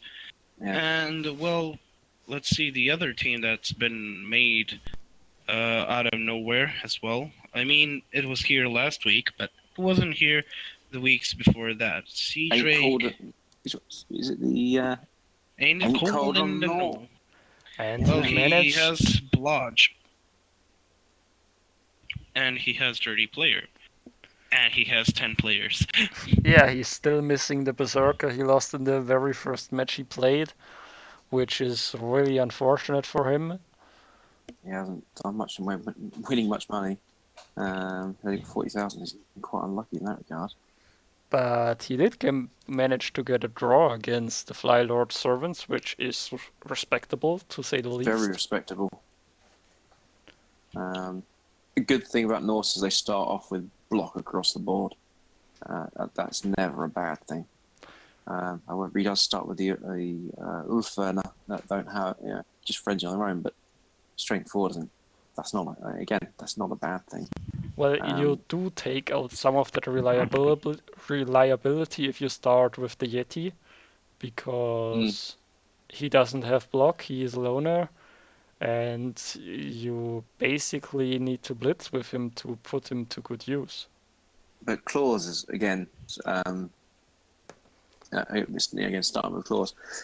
It's I've played against Norse teams and been very fearful because somehow I have no idea how you either get Norse team are in one of two ways.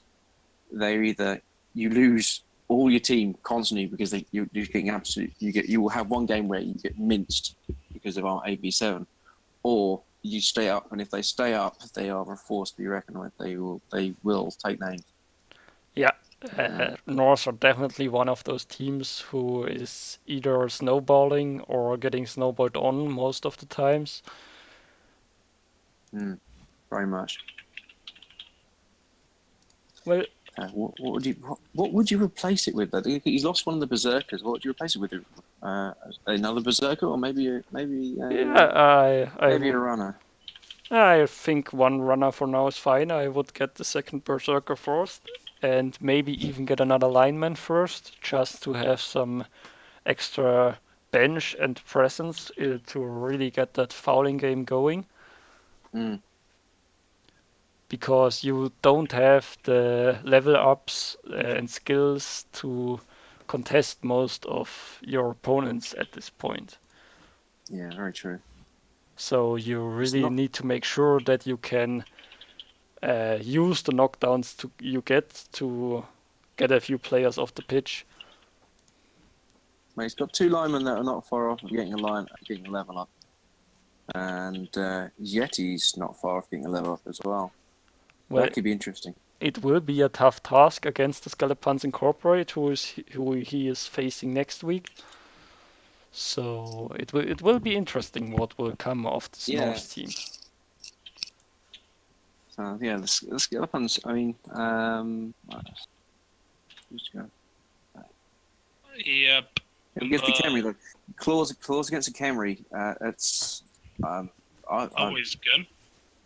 yeah, good for the Norse. Not so good for the Camry.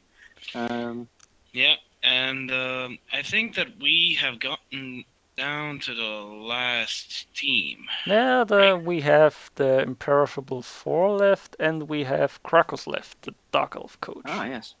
So, Yeah, so- shall we start out with the Camry and leave Krakos for the last? Let's flip a coin. Heads are the Imperishable 4. It fell down. Whoa. Who would have expected that? And it's tails. So, let's see. you want to do Krakos Krakos. first? Arcus with Yep. blades. So, he has leveled him up. Finally, after 3 or 4 weeks of a long journey, he has completed 1 pass. But it seems like he lost the Blitzer in the process, because now he only has 3 Blitzers left. Yeah, I think he contacted me about that, and I think that he actually said that he lost a blitzer, but I'm not really sure. I'm not 100% on that. He lost a death against Victims of the Sun the other week.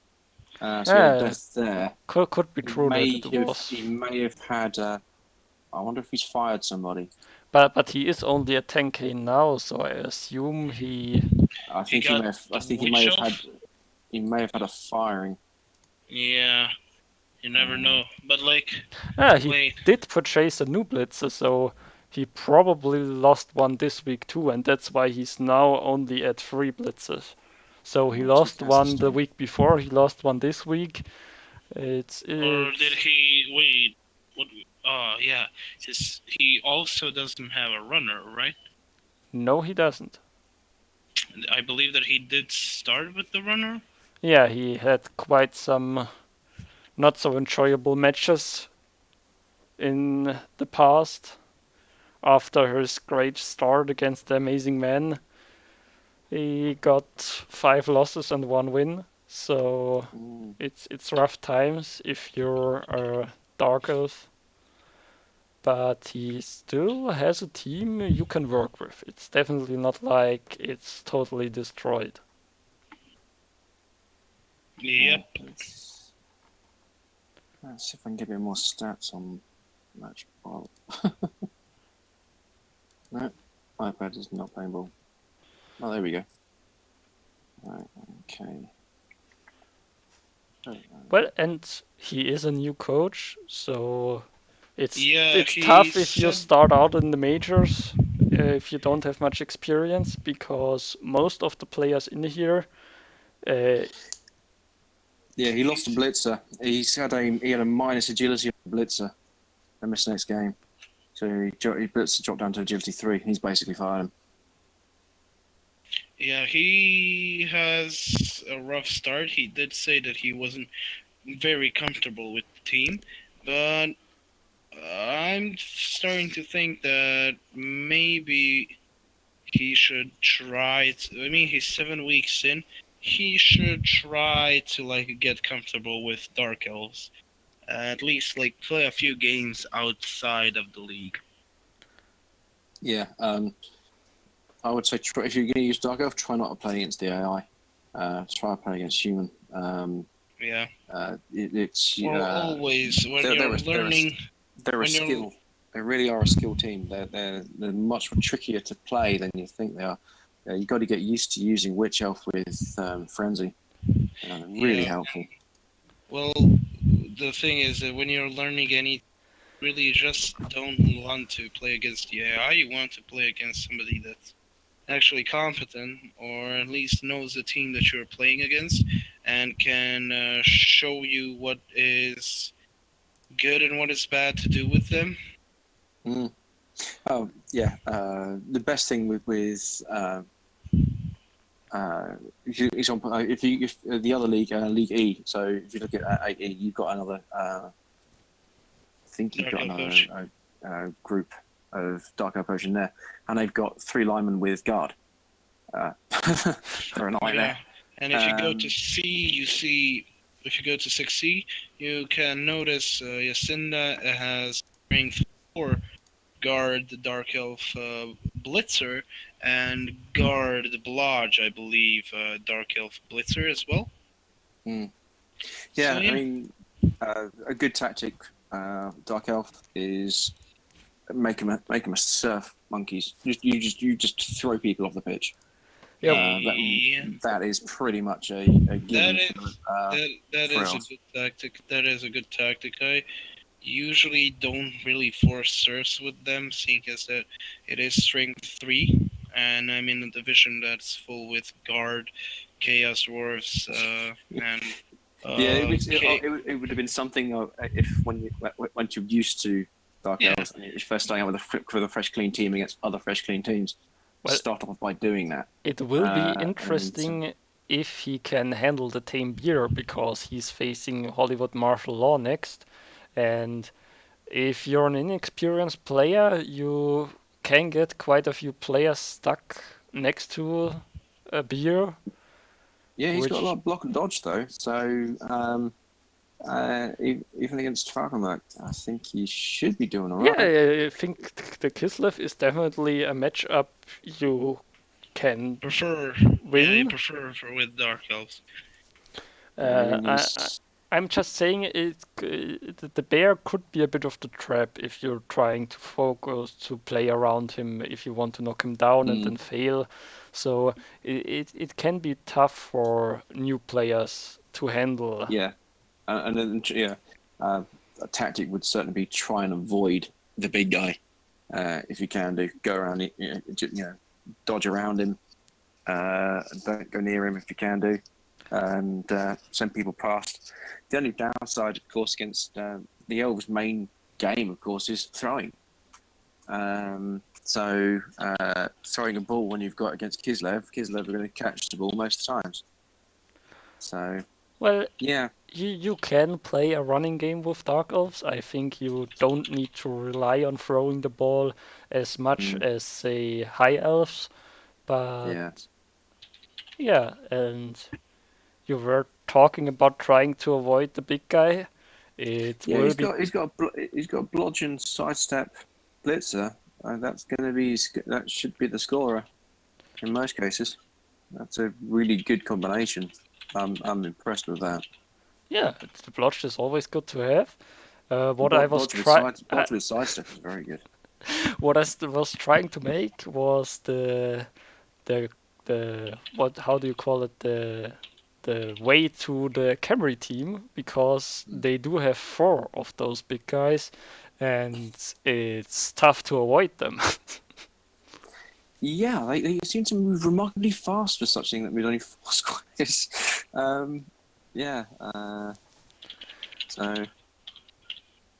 So let's got martial law next. He's not too bad. Yeah, he should be right. We have the Imperishable 4 left as our last team for Division 6D.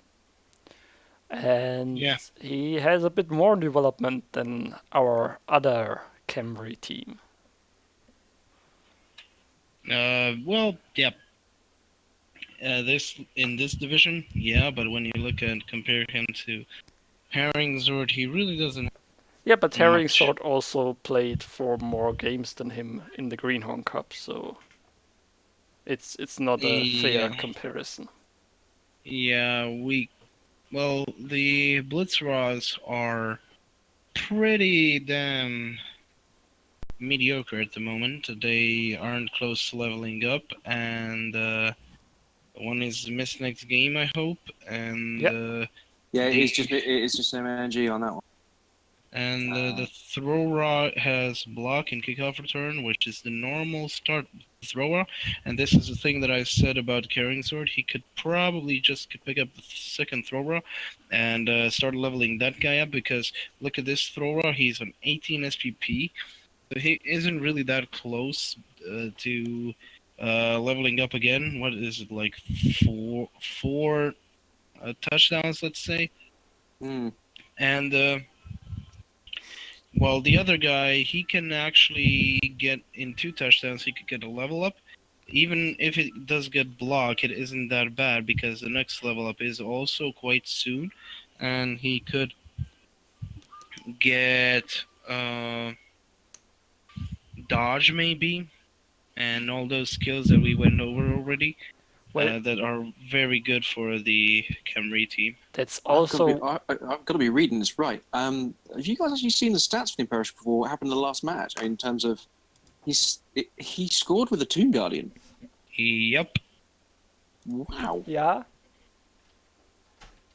And then he got level up on the Ramsey's the first with it. Well, that's Actually, Tomb Guardians do want to score. Yeah. They do want to score, seeing as that they can become really, well, they're the backbone of the team. Yeah, and as soon as they have the ball, you will have a tough time getting the ball real off hard of time them. getting the ball off them. Yeah.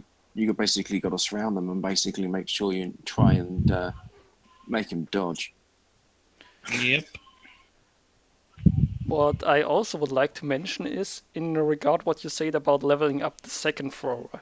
That's why I don't really like to see the kickoff return on your first thrower, because if you have a skill like kickoff return, which is only good at the start of your drive, and you want to level the second thrower, if you have kickoff return, you basically are trying to place that thrower under the ball, and if he has the ball, you shouldn't do a pass to the other thrower who you actually want to score. So it's a bit of a trap, in my opinion, because he will claim the ball most likely, and you'd rather have the ball on your second thrower to level him. So I would have much rather liked to see a fend, for example, on the first thrower or something along those lines. Yeah, he's only just got the he's only got held only just got held to the screamer, so I'm probably guessing might be using him as a follow up, hasn't he? So one of them's basically going to pick the ball up and then I'd say run with it more than actually pass with it. Yeah, you don't pass on Camry. And the other one, the screamer is basically going to be working on a follow up. So if he was to drop the ball, he has someone nearby to quickly pick the ball up and carry on going. Yeah, I mean, I definitely like to have the second thrower, but as we said, you want to score with the second thrower now to get him at least one level up, because if you have 2 throwers with block, you have a much better backup ball carrier and even a better player to recover the ball if it falls down and ends up in a tackle zone. Very true. But overall, it's definitely not a bad team, and Fernlow has definitely shown us that he can win games with his team. Yeah, having he's got a lot of mighty blow. 4 guys in mighty blow, 2 couple of guards. It's strong. Yeah, it's Camry. You tend to get a few of those. I managed to draw with him. That was tough. That was a lot of work. That match was for that draw. That was a lot of work. Well, I think we also did a lot of work right now, because now we are through every team. And shall we have a look at the leaderboard? Yep. So we have 2 undefeated teams on the top of the table, the Crematorium Crew and the Clawtimor Rams. But the Clawtimor Rams have 3 of those games drawn, So they are tied for second place with Jimmy and are now 6 points behind the Crematorium crew. So it's looking great for Buford T Justice.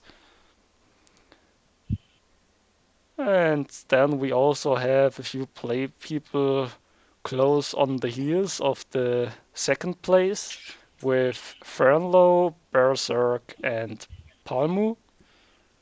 Even the Cyber Knight with his Protonians are still pretty close.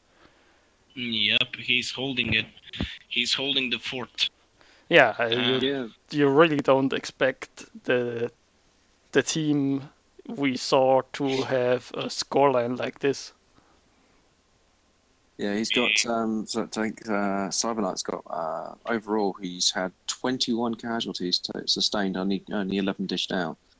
So his team has been the punching bag of the division, to be honest. But like, he's in a good position still. I mean, when the score counts, but like. Another team that's been a punching bag has been the Kingslayers, and they're basically going to be one of the last teams in the division just because of the fact that they are, well, losing a lot of games and losing a lot of good players like the Troll. Yeah, losing the Troll was bad for him. He's had 17 casualties against 11-4. It's not great. It's Hollywood. It's Falcon Merc I feel sorry for. He's had 27 against him. Oh yeah. So yeah, so Merc could actually like his next season. He's probably gonna have a miniature comeback, but I'm looking at him to be a season 2 team. Like in the second season, he's going to make some changes, like to his score and to the way that he plays Kislev, because he started to get a hang of it. I mean, he's being like held by the hand with the guy that is agilityed up, and he did take the bear, so I guess that there's that. But most of the time, he has been doing actually quite okay for himself. And yeah, he's also lost a lot of linemen. And he might also enjoy to play in a bit less bashy division, because in this division we have 2 Chaos teams, we have 2 Necromantic teams, we have 2 Camry teams, lots of matchups. I was hoping that I'd have some more fragile people in here, but it just hasn't been the case, has it? Yeah, no, it hasn't. This one's a full-on Well, talking about your Jim Ross team, said it best, a slobber knocker. talking about your team, you're currently in 9th place. What do you think about that? I'll take it. I'll take 9th for the moment, especially considering I've been through the vast majority of the top table. I think I've got just Crematorium crew, and then I start on the backwards run. On the lower teams. So yeah, I think I'm doing all right considering. I've learned my lessons of never put your stat risers to the public vote. It's not a good idea. Yeah, that's true. Especially if your opponents can actually vote for it. Yes. Because you're okay with those. Like, if it was up to me, and if you were asking me, I got a double and a ghoul, what would I take? I'd immediately tell you to take Thick Skull. Or like something to keep him on the pitch. Yeah. Strong arm. Yeah, so you definitely should listen to Swaho. He really knows what he's doing. I have another question for you, and we currently have Buford T Justice on the top of the table. Do you think he will take the playoff spot home, or will he struggle? I think he's going to take the league. I've no doubt in my mind he's got this one in the bag so far. Unless he loses like the next 7 games. I'll certainly find out when I play him. Yeah, you can certainly make a lot of people happy in your division. Exactly. If you want me to come back and tell you how it went. if you win against him, I don't know. When are you playing him? I've sent out the invite to play against him. I don't think he's responded yet. But so are you playing this week? it will be this week, yeah. So it'll be so. So look at it like this: if you beat him, you're going to beat the top guy. You're going to give him his first loss, and you're going to give him his first touchdown. And you're going to climb on the table, so...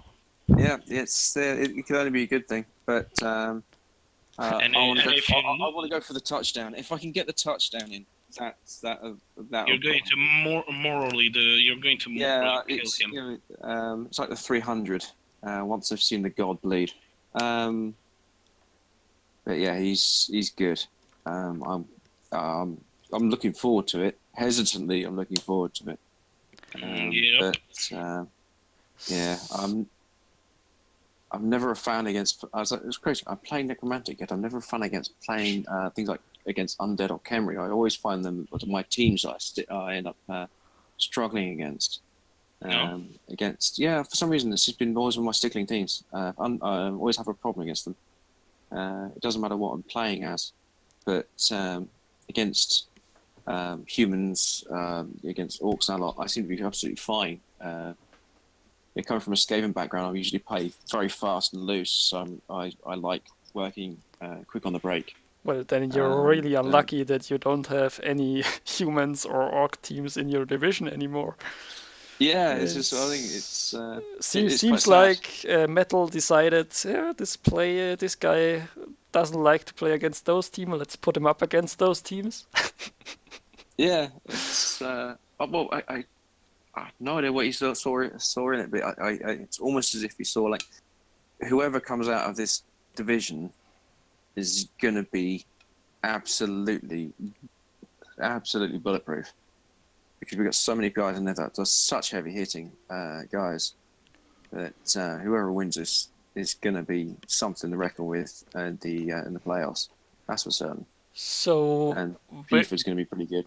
Where his TV line is a good idea. Where do you see yourself finishing in this division? I would be happy to actually try and catch up with Bassark. I'd be happy to finish mid-table, round 5th. Round 5th, 6th. I would love to finish around that point. Jump a few places. But that's going to depend on a number of things.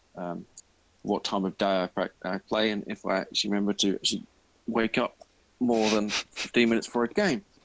So a number of different things. We've got to really bring my A game in and start playing properly. Because I've made a few rookie mistakes in the season so far. It helps when you're awake when you're playing, so it does. It really does. I think that's enough for the leaderboard. Shall we have a quick rundown on the coming games next week? So I'm just gonna ask you now, Clottimore Rams or the Kingslayers? Clottimore Rams. Without the troll, I pity the Kingslayers. I really, really do. If they win, legitimately, we should probably get around him for him, because he would need to be bathing in beer after that in Manchester to beat the Rams. Well, he's got 2 re-rolls, and he's going to have about half a team full of loners. He's not going to have a good time with it. Sval, what do you think? I was actually disconnected from Discord for a second there. Okay, we're talking about Clottimore Rams against the Kingslayers. Clottimore Rams. I agree. We have that one in the bag, I think. Then we have Yeah? I think that we have that one in the bag unless the rat that actually got Mighty Blow Claw decides to step up to the plate. Yeah, and murder everything. If he murders every beastman on the pitch, that's certainly a way to win. That's certainly the way most Chaos coaches approach the game. It does happen. Yeah, it does happen. Then we have Oscillia of Blades against Hollywood Martial Law. I would go with the Blades on that one. But mainly because the agility more than anything else. Elves are notoriously difficult to put down, stay down. But I don't know. It's going to be a tight one now. I'm gonna go with the Hollywood martial law actually, and not only because we already had Falkenberg here as a guest and he's a lovely fella. He also has a beer now, and I want to see the beer bath in the blood of his opponents, so I'm gonna give it to him. Swell? Um, hmm. Well, this one is kind of a tough one, but I'm going to give it to the Dark Elves simply because they finally have some blodge and they're finally looking decently well, if you So ask me. you just don't believe in the beer. I'm disappointed. But let's move on.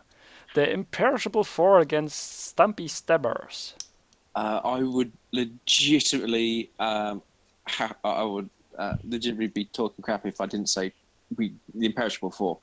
Zombie Stabbers, new team to the table. The Imperishable Four have got they got history in terms of behind them. The team's well built, and well, Cameron, a lot of power for there, a lot of power. Yeah, I agree with you. If there isn't at least somewhat dicing happening, I don't see the Stumpy Stabbers winning this, so I'm also gonna give it to the Imperishable Four. Yeah, same thing here. Really can't go around that fact. Hey, we agree for once. Nice. Then we have the Bash Buddies against the Flylord Servants. I'll go for the Bash Buddies, mainly because as a fellow necromantic team, and he's a very nice guy. I would probably go for him, Firelord Servants, but that's mainly because as you know they're a little quicker. It's gonna be a running game at the end of the day, but it's gonna be tight between them either way. I don't see it being more than a 1-0. If it goes more than 1-0, then something definitely went wrong for one or the other. Well, I'm actually gonna see a 2-1 happening for the Bash Buddies. I agree with them probably winning just because Necromantic early on is great against Nurgle. I think he has the favorable matchup and he is a capable coach. So, I mean, Ant-Man has been playing really good, but I doubt he will have what it takes to take down Berserk. Yeah, I think that, well, Bash Buddies are probably going to win because of the Mighty Blow Claw. That's mostly what I'm putting it on. Because Nurgle are still in the process of being made, if you ask me. They're not really getting any real skills on them. I agree. Nurgle are a TV team. They need to be stacking the numbers up. Yeah, and well, they kinda aren't. They are still in a weak spot, even for Nurgle. And the Bash Buddies are starting being, Bash Buddies, and they're starting to be really good with the Necro team. And now we're going to get to you. Do you feel that you are going Well, let me I've start here. I want to say go for it. I think you're a smart person. You seem like a really good coach if you're awake. So I believe in you. If you wake up at least an hour before the game, I'm gonna say you take this home. I think you will be the one to give the crematorium crew their first touchdown against them, and I want to see you win. Well, thank you very much. I want to see me win too. But we'll see how it goes. I think it's going to be a close match. I don't want to call it because I don't want to curse it. So I'll leave that to you guys to decide. because I'm. Yeah, it's going to be. I'm just gonna put it down as a win for you. Well, thank you very much. Swaho? I'm going to put it as a win for the Overdogs, the crematorium crew. Boring. What? I can't trust this guy. He's picking. You're just worried he's gonna take your spot here in the recap, and I'm gonna replace you with him. I would never do such a thing. Why not? Yeah, Do it. you clearly have the necessary knowledge about the game to do so, but I'm really happy to do it with Svaho. I've been playing Blood Bowl since 1994. I've been playing it since last year. Yeah, I've been playing since '94. I was there when it first came, when they released Blood Bowl properly. Before, just after a year after they released Crunch, Well, which they're re-releasing, by the way. cool. But let's finish this up. We only have 2 games left, and somebody Yeah. who's quite experienced with Blood Bowl is Jimmy, and his team Fantastic is facing the Victims of the Sun. Yeah, they're going to become the victim, Jimmy. I put money on Team Fantastic for that one. They don't have much of a team left, victims, but they're getting better. But Jimmy's going to be strong. Well, Yeah, I'm going to give it to Jimmy as well. actually, last time we said the same thing about the Victims of the Sun, and they pulled off the win. So I'm gonna stick with the underdog here. I'm gonna say Jimmy will get a bit of unlucky on his dice, and Cyber Knight will try to punish that. So actually, Yeah, maybe Fender's a bugger. a win might be a bit too much, but he can get the draw. I'm gonna go with the draw. Okay. It's so boring to always go with the overdog. Well, what do you think about Skullpants Incorporated versus Cold in the North? Well, they have puns. They are superior. You just can't argue that. So Scully puns here. I'm going with the Norse. I don't know. I'd call it a draw.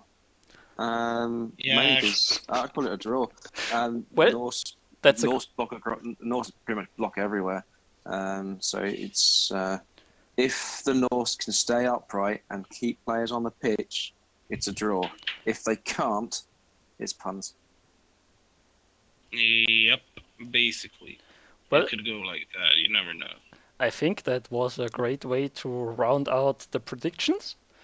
Yes. It's been lovely having you, Mundingo. Thank you very much. And it's been really nice having you here. I hope you can come back after you finished the top of the table guy Buffer T Justice. But Absolutely. I'll definitely be around and available. I'll let you guys know how it went. Even if it is even if it's just 5 minutes of popping in and saying hello. I'll still let you know how it went. that would be great.